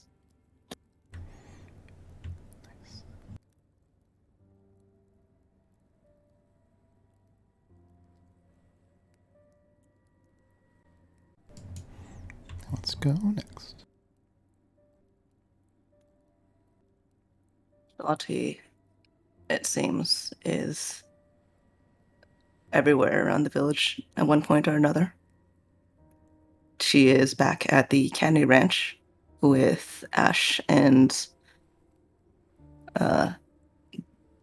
what's it called? Yev,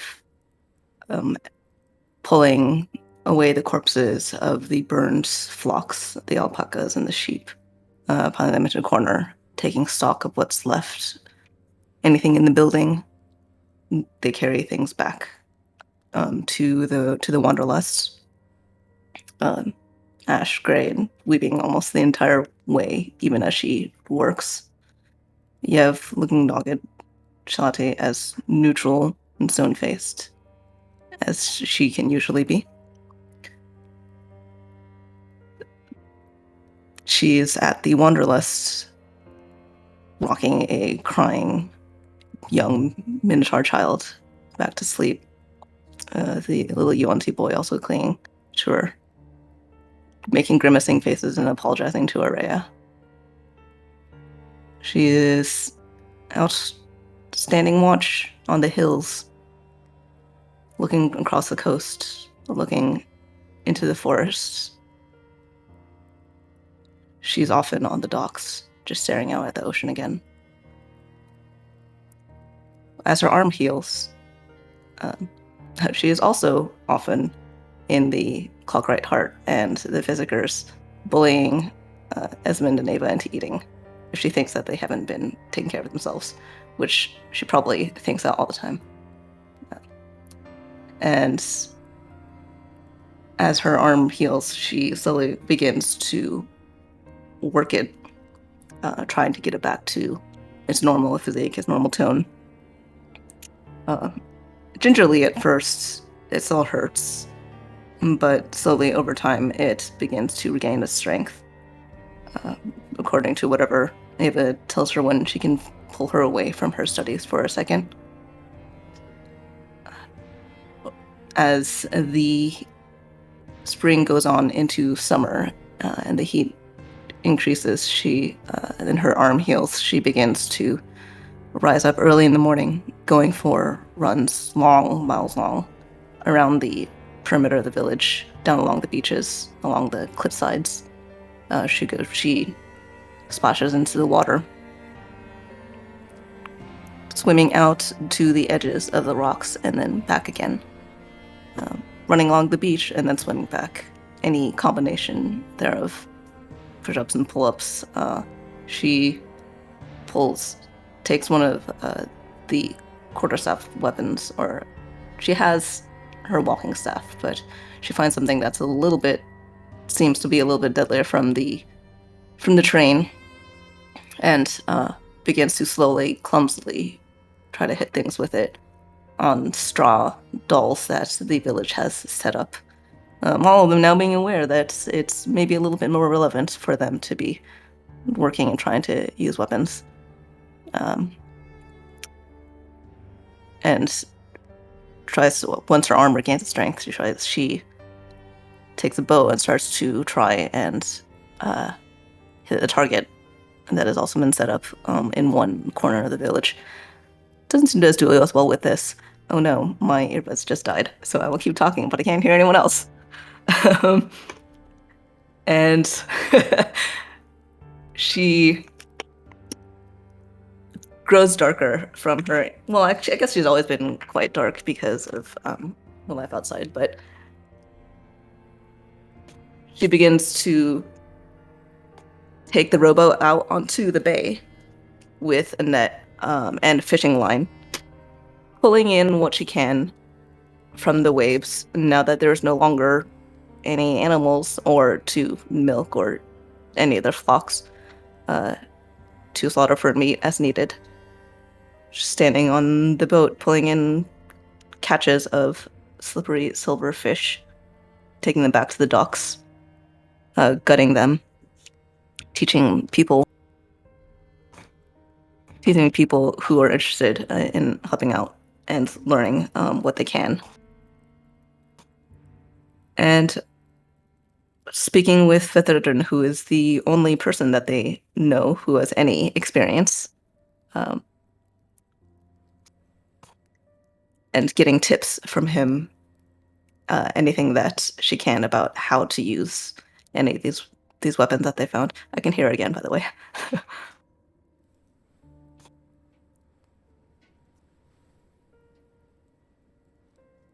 Slowly over time, her strikes grow surer, her arms stronger. she begins to hit what she aims at most of the time with the spear that she has, sparring with some of the others against Yev, who she pushes to grow as strong, almost as hard as she pushes herself. And anybody else who shows even a mild interest in picking up weapons or gaining strength this way, she has organized a morning physical routine class, as it were, where they all spar against each other clumsily for the most part, since none of them have picked up a weapon before this, using staves or wooden swords or holy shit, sorry. It is scary. I'm so sorry. Yeah. I forgot the AirPods is a lot quieter, so I turned up the volume on that, and it was a blast of sound. I also didn't want to interrupt your scene. I was like, oh No, yeah, please. probably I'll be there. Please, yeah. Anybody else? She's they're trying to figure it all out together with whatever makeshift practice swords and staves and bows that they have.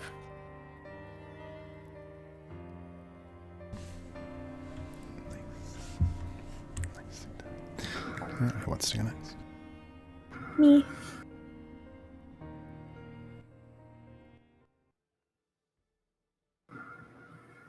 In the weeks after the town being wrecked, the forge at the family home sat cold and unused. A strange place that always had a fire burning. Strange to have it empty now. But it didn't sit empty for very long. At first, the things she made weren't very good. They were simple and crude.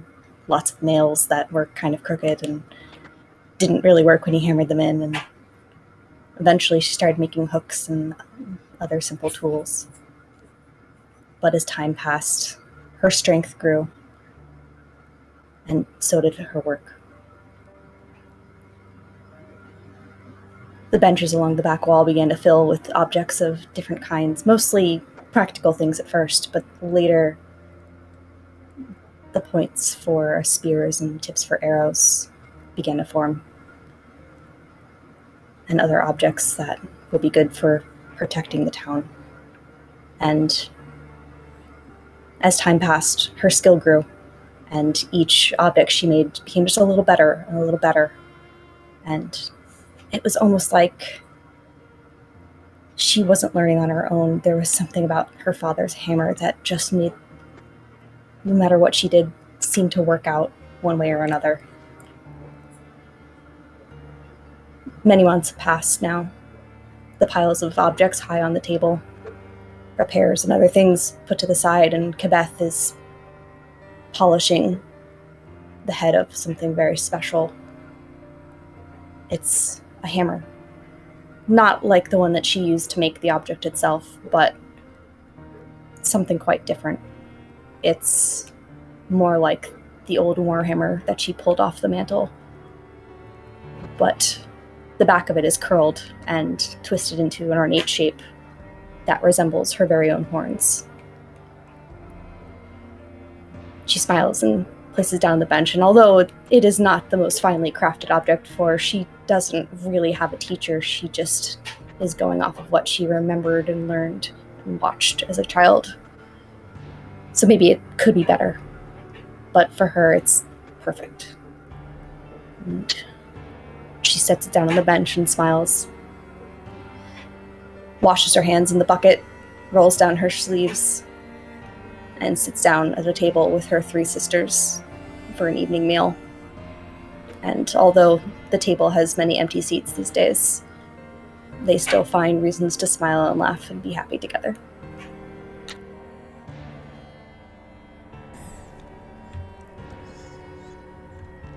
Let's go next.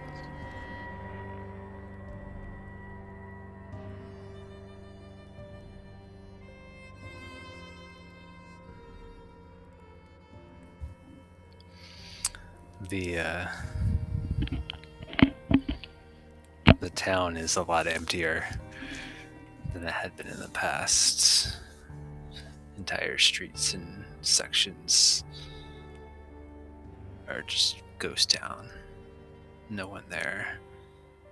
And in the area surrounding Casey's house, you hear the chopping of an axe. Casey straightens up tall. No shirt, no shoes. As he chops into a log and lifts it upright, hammering it into the ground, and steps back and sees several logs upright, different heights, different distances from each other, and kind of looks across this course of obstacles that he's been constructing over the past several weeks. There's a little wooden stairway that leads to a length of water about 40 feet long, and then another stairway that goes down. That leads down to a winding path of mirrors propped up against bits of wood and rubble with candles in each of the corners. Beyond that, there's a metal rod jabbed into the ground with just the slightest bit of burn marks around the base of it. Further down, there's several wooden posts with little targets drawn on them. One of them has a little splash of green viscous spray on it.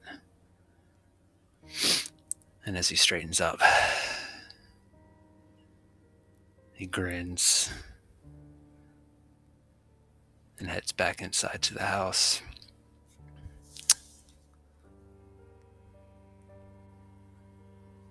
Another evening, lightning crashes outside, and thunder rolls, and he opens the trunk, cranks on his fire in his hand, and lights it onto this big candle. And as the light fills the room, he pulls up a sheet and holds up two puppets behind it, and their shadows are cast onto the sheet. And he begins telling a story of the princess who has been trapped by this evil dragon. And in comes the next shadow, a tall, burly man, Diamante Carbonado, comes to save the princess in distress. And as he works the puppets and does the voices, another shadow appears on the backdrop. Not one that he's casting. And he pauses and raises an eyebrow. And he moves the shadows, and his two shadows move. But that one doesn't. And he moves again. And they move, and that one doesn't. And he pulls the sheet down. But the shadow is still there. And he stares at it as it begins to move, takes on a shape.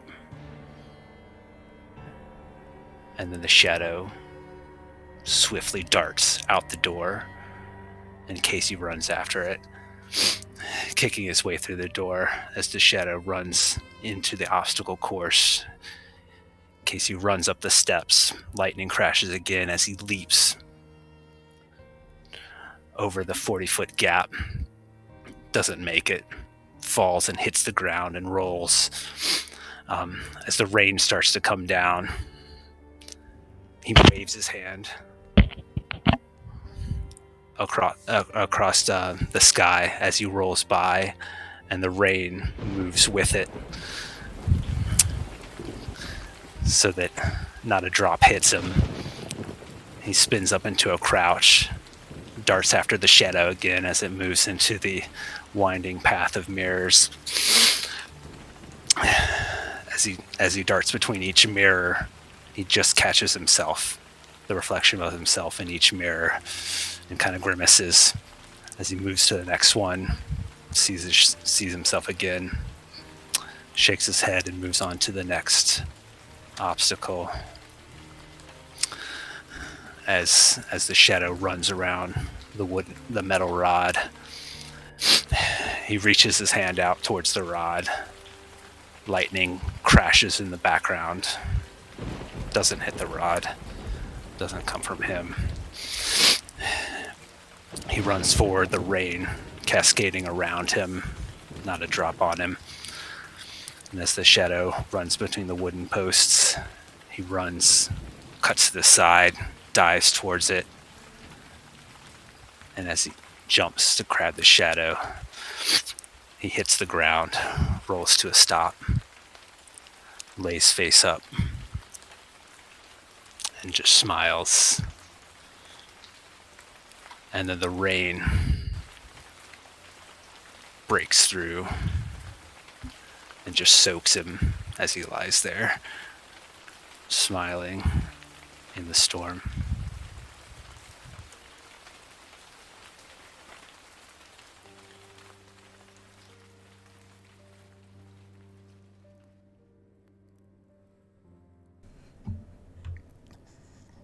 Who wants to go next? The production value on that last one was excellent. Well done, Chris. Yeah, yes. I was like, ooh. Yeah, thanks, Chris. I cannot.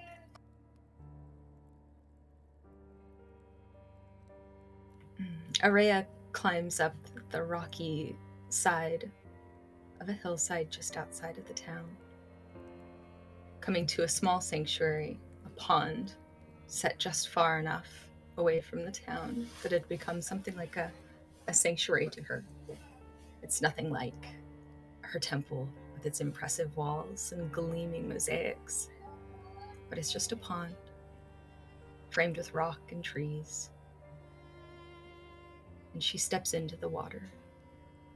She found that this place was somewhere calm enough that she could find her center and really examine her life at the temple and their teachings and her closeness to the maiden goddess.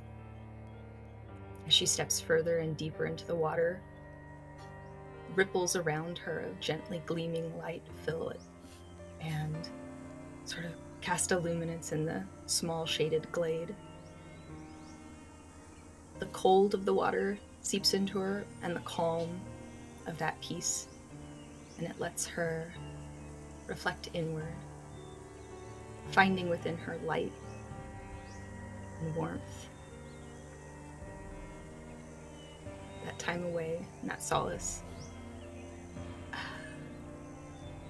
gives her the strength to help carry the burdens of maybe those around her and within the town. But in this moment, she lets it all seep out of her and into the water.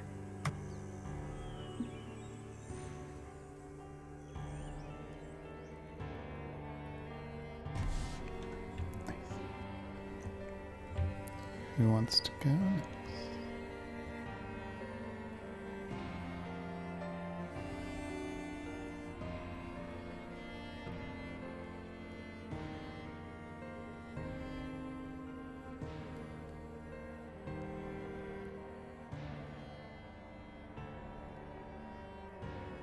Salinger's always been a creature of habit, of routines. Knew what every day would bring, what morning would look like, what would come next,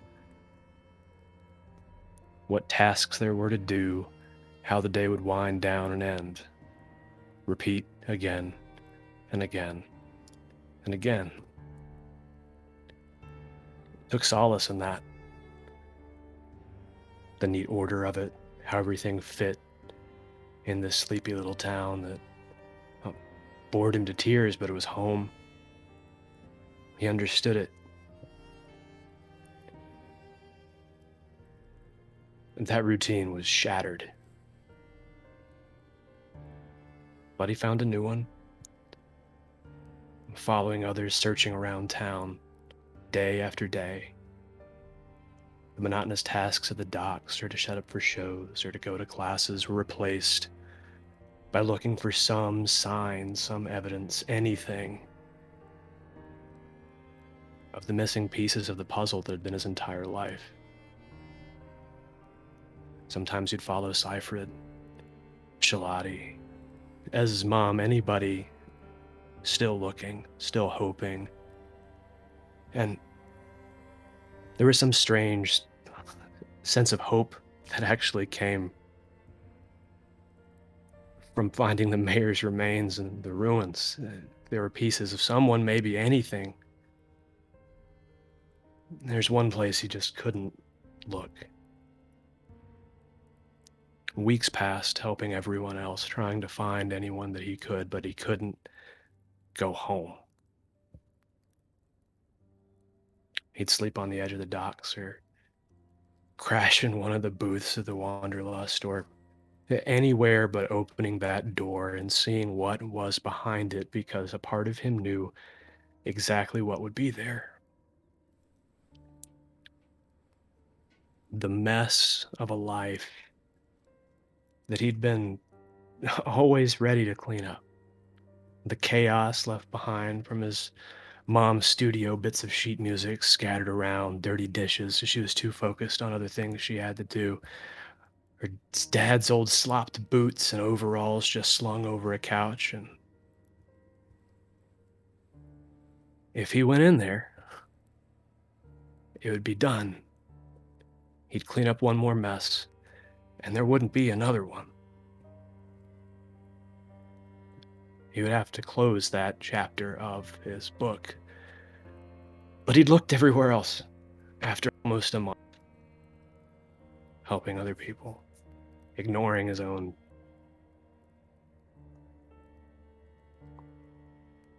missing piece.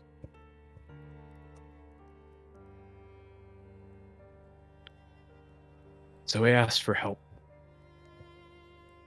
One morning he shows up at the Wanderlust, and Peach finds Peach, and I have to go home. Of course. I'll go with you. And trudge into his house. He opens the door and doesn't say a word, just starts picking things up. Standing harp in the corner with the light coming in one of the windows. Pen drops.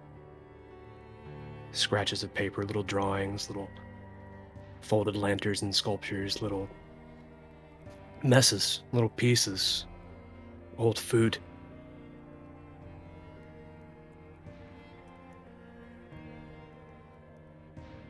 Folds his shirt, puts some shoes next to the door, leans down and picks up a piece of paper, and it's an unfinished song. And the color bleeds out of the world around him. Everything turns to gray, desaturates, and he doesn't yell or scream or cry. He just picks up a chair and hurls it against the wall, and it splinters. He hears the noise and darts into the room. She takes Sal's hand and just gently squeezes it. It's okay. It's okay. I mean, it's not okay. It won't ever be, but you're still here. You are still here, Cylinder. You are still here. You see him look towards you, and his eyes are almost white. He shoves you back without realizing that you only take a couple steps, you don't fall to the floor. And he grabs a table and throws it, and he flips over a chest, and then freezes when he lifts his arm, and what he has in it is the shattered half of his mother's heart.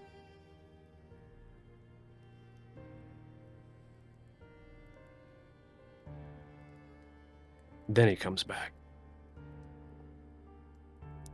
drags it through the streets with Peach back to the Wanderlust, leaving the mess behind.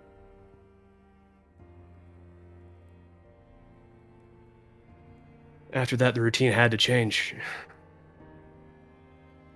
He starts joining the sparring matches that Shalati was hosting. He starts climbing the cliff walls, looking out over the edge, but never being able to make it far enough to get towards anything, thinking about, is there another way into those caves? Could I ever make it to those wrecks? It's the places we couldn't get to, the places we didn't know about, that killed us, that'll kill us again, and again, and again. And those moments, he has a sort of clarity. Back at one of the sparring matches, he's, well, never been much for a fight. Even playing spin turf, he just got in the way. Didn't push people over, didn't knock anybody to the side. It's fine for slowing people down.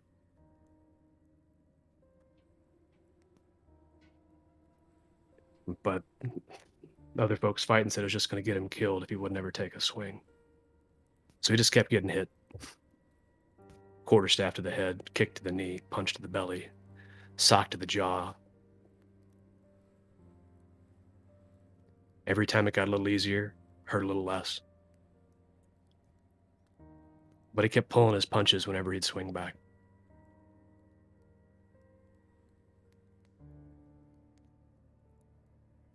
Then a week ago, before he's about to get knocked in the temple for the 1,000th time, probably with a staff, he catches it, snaps it over his forearm, and his eyes go white for a second, and he snaps back to it.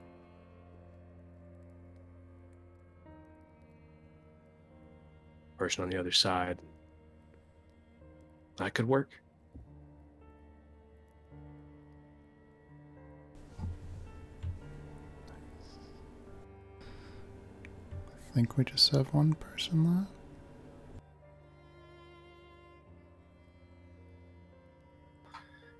For the 6 months that pass, hardly anyone sees Esmond. He keeps primarily to the workshop.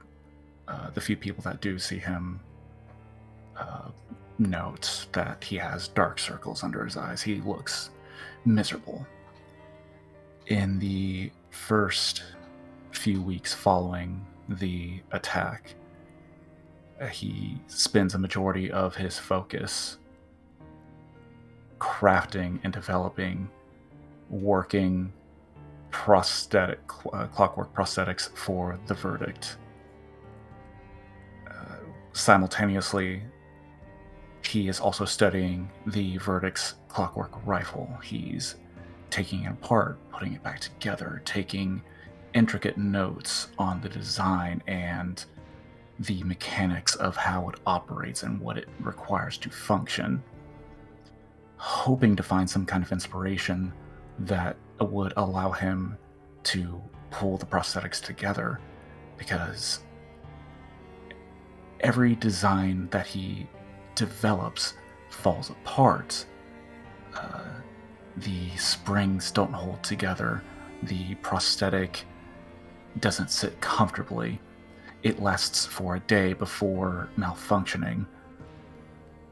He is becoming increasingly frustrated with himself, to the degree that he starts, every time that he fails, every time a design doesn't work out, he throws it against the wall to the degree that metal shards start sticking out of some points in the walls. He's so tired of failing everyone. Every time one of these designs fails, he's brought back to that night where he watched so many people die, where he breathed the air that was filled with the dust of people that were blown away directly in front of him.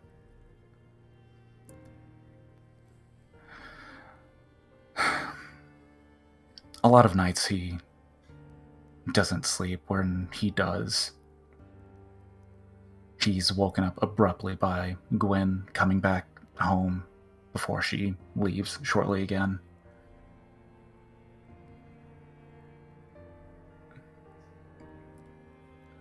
It's not until maybe a month into trying to finalize the design of the prosthetics that he sees Araya walking around town, just helping some of the older folks with tasks that they need, and he's brought back to a different memory that he hasn't thought about in ages at this point, when they first made an attempt to reach the temple, and Araya had expressed concern for her sisters. And it's obvious, it's so obvious. It's the thing that Esmond found a connection with her in the first place. She, as well as him, is an orphan. Her family isn't gone. They're just not here. Those sisters are her family. She has to get to them.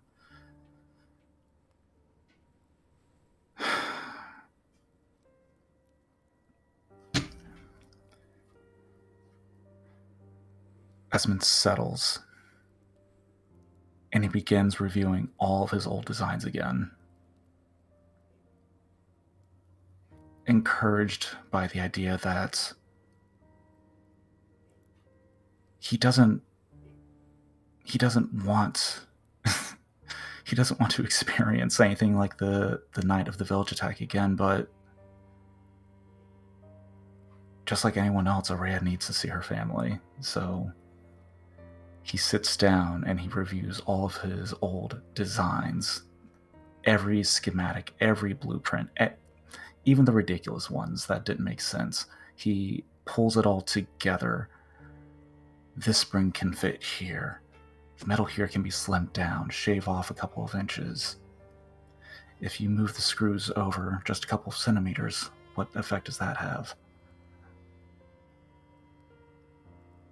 In about a week's time after this revelation, Esmond is able to design a working clockwork prosthetic arm and leg that are able to function quite differently from his own prosthetic fingers, where they require movement of the wrist joints. These can operate separately of their own. They would allow for the verdict to move just as well as anyone else and continue to fight just as well as he used to.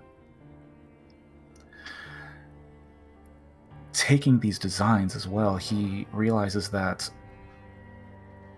maybe it's possible to slim down the designs of the automatons in the village.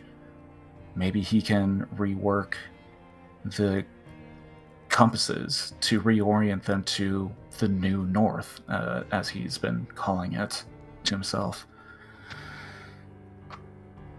So he sits down and he also begins redesigning the automatons to try and make them less clunky, to try not to fight, but to at least be more helpful throughout the village.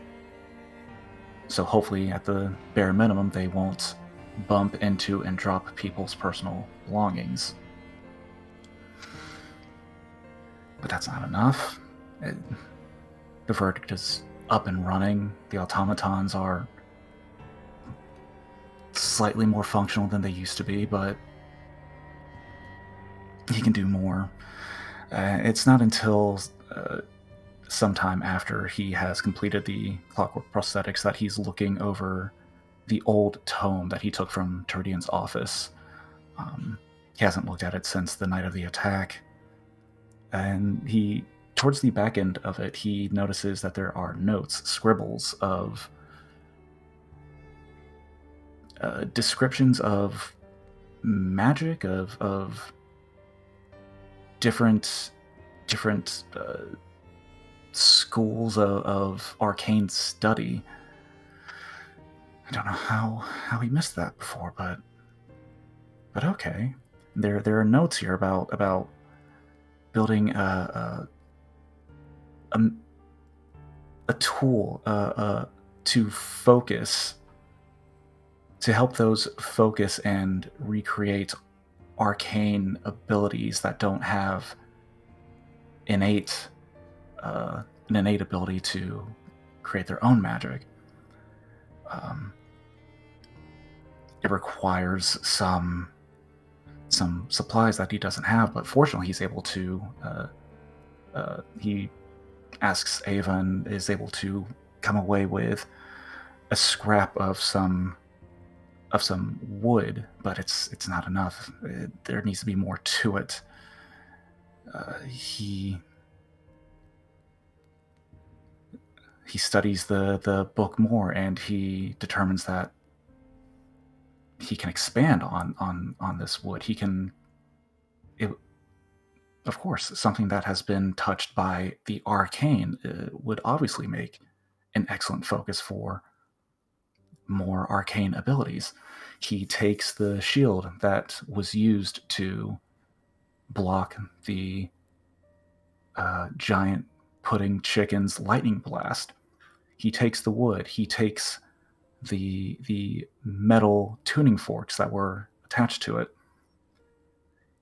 He melts it down. The metal is used to cap a handle of wood that is made up of the shield, and the metal twists around and meets at the end of the handle that ties into and holds onto the wood that he had taken from Terdian's office. And he's looking over these notes in Terdian's tome. It's like, I mean, there's a chance that this could work.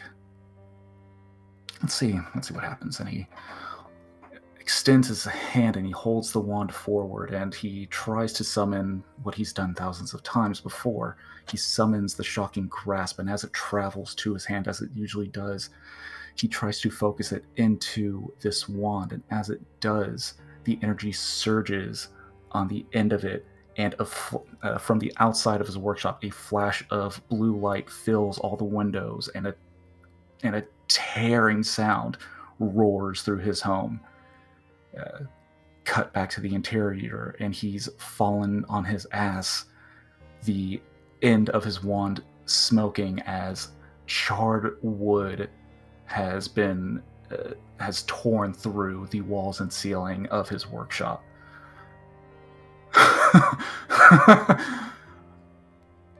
Oh, okay. That can be useful. Sometime after that, people start noticing that an animal that they're not familiar with is hanging around the workshop. It likes to hang on around the windows and the roof of the building. It's incredibly colorful, green with bright orange eyebrows that form the shape of a crown almost.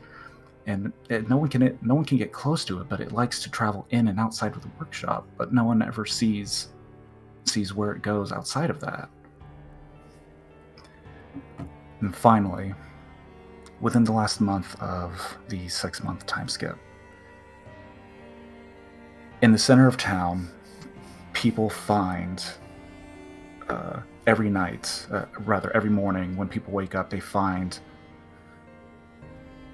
what appears to be a stepping stone, a platform of sorts, slowly being built over time, over the course of a month. Every time people wake up in the morning, there's more and more to this platform. It's not tall, it's only 3 steps high, but it's made of stone and brickwork. It's not the prettiest necessarily, but it's clear that it's a platform, but it doesn't lead up to anything. As time extends, however, something begins being built on top of it, higher and higher. It's just a column roughly 3 feet around. It's filled with glass. It's colored glass, it appears, but no one can identify what it's for. But over time, it becomes taller and taller and taller. Towards the end of that final month, the column stands at 8 feet tall, 3 feet round. It is filled with colored glass all through it, reds, blues, greens, yellows, different hues of the varying colors throughout. Twice a day, once at noon and once at midnight, or once at noon and once at midnight, rather, the light of the sun and the moon shine down directly into the center of this column, and as it does, interior mirrors built inside of it begin to reflect that light and begin to shine through the colored glass and turn, for just a minute, turn the center of town into a beautiful, vibrant scene of different colors, of different shapes. And it's never outright stated, but this memorial is built as a means of remembrance for those that were lost that night. It's not much, but the town has never needed much in the first place.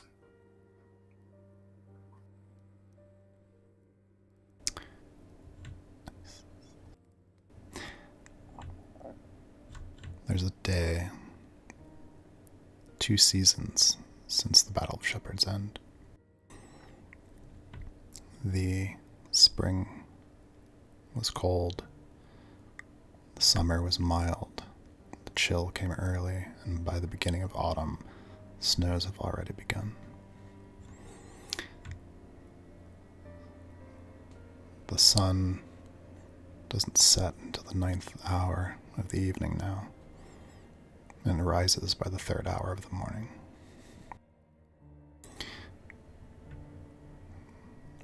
Bunnies and satyrs still play in the streets, but Winfred doesn't let them run as far. Post Officer Simon, near empty alleyways, carries boxes of supplies and slowly delivers them door by door. Rations of food and something to drink. By this time, the wall's been constructed around the town. The handful of remaining dock workers have learned to hold spears and use slings. One morning, Verdict, a Thedrian, wearing newest iteration of Esmond's design for an arm, picks a rock up off the ground. The clockwork gears begin to spin. The rock shatters. He nods. Turns his eyes to where Shalati and the others are training in the field. The seas have grown rougher. Shalati has seen the breaching of enormous beasts out in the water. The docks have nearly consumed entirely at this point. There's no sense in repairing them. No ships come in. No ships being built. There are creatures in the forest now. Things that no one's seen before. Things that are thought to be long forgotten. How they've come to be there, still a mystery to be solved. The lighthouse is quiet. Many dangers lie ahead. And that's where I will stop for tonight. Yay! Wait. I've got. What you got? If at all possible, just because I was gonna go earlier, but my hands are basically still shaking from the adrenaline. So one thing that I'd like to come to offer, if I can do it, we don't have to do the scene, but I'd like to give a heads up of the gift that I've got, because I'd like the player to consider the gift. Is that okay? Oh, okay. Well, yeah, we'll do the first one. I think we'll probably spread the rest of them out over some different sessions, but Totally fine. We don't have to do the whole scene. At some point, when Ava has a moment and gets to be alone with Casey, she gives him the gift that she had prepared. And it is a sort of homemade, likely with the help of Esmond, magic 8-ball. The reason I'm telling you ahead of time is because this magic 8-ball only has affirming answers. But I want for you, Isaac, to define what that means. One of 4 things. Either the answers are only yes. So you ask any question, you know it's always going to be yes. The answers are only affirmative, but you get to decide if the answers always support whatever the character wants. Whatever Casey comes up with, if he wants something to not be true, it affirms it's not true. If he wants it to be true, it's true. The third, it's a player control. You have the option to, when there's a 50-foot jump, and you know as a player Casey can only make it 40 feet, but he, as an idiot, is so confident that he's going to try anyway, you can roll this and be like, bad idea. But I'm going to give myself an out. I'm going to give myself a way of saying, just in case the player does something, I'll give myself a canonical way of saying out. And the last one is, there's only one answer to every question. And the answer is, your fate is your own to decide. So, whichever of those is the most fun, that is what the Magic 8-Ball will be for your character. yeah, a week to think about it. Okay.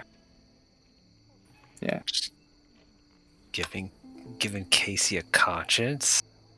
And potentially, or just encouragement. Or a no matter. man. Exactly. It could be whatever's most fun. It could be his worst ideas. He always just shakes the ball, and it's like, yeah, bud, you got this. No matter what it is, totally up to you. Whatever's most fun. Cool. I like it. You did it, guys. Yay! Those were all incredibly well done and beautiful. Kudos all around, honestly. That was great. You guys knocked it out of the park. It really felt like the start of the campaign. It was such a good session all around. Good job, everybody. Yeah. We've been playing this game for 15 weeks. You survived the prologue. Wait, really? Wait, you mean I could have died if I missed jumping the castle? Yeah, I'm kidding, I know. A little bit. I was like, I have an inspiration. It'll probably be fine. you did it. It's your best thing. Well, it was my best thing. We'll see about now. Now it's What's wielding that? a hammer for good and for evil. You're all leveled up. I had so many exciting, class ideas for what you all are noodling with, and I'm very excited to see stuff in action. One thing Do you you want to all- share your ideas? I don't wanna. One thing you guys do have to do is not reveal your classes, but come up with a name for the combination of classes that is not. It's not either of those classes. If we have that, can we share it? If you already have it, of course. Oh yeah, well mine's easy. What's yours? Priestess. Ooh. Mine is Death Keeper. What the fuck? Interesting. Definitely expected you to say medic, you psychopath. Oh my god, yeah, exactly. I was expecting something entirely different. Can I just be Run Smash? Smash. Mm-hmm. That's very good. Be wrecking ball. Hello, I'm Esmond. I am a spellsmith. Ooh. I need to spend a lot of time thinking mine over. You know, you got till next week. Yeah, I don't got mine yet. So, I've been toying with curator for a while. Ew. Fancy. Hell yeah. Yeah, I'm like, what does that mean? Oh, We'll have if, to wait till like later levels for that to make a lot of sense, but yeah.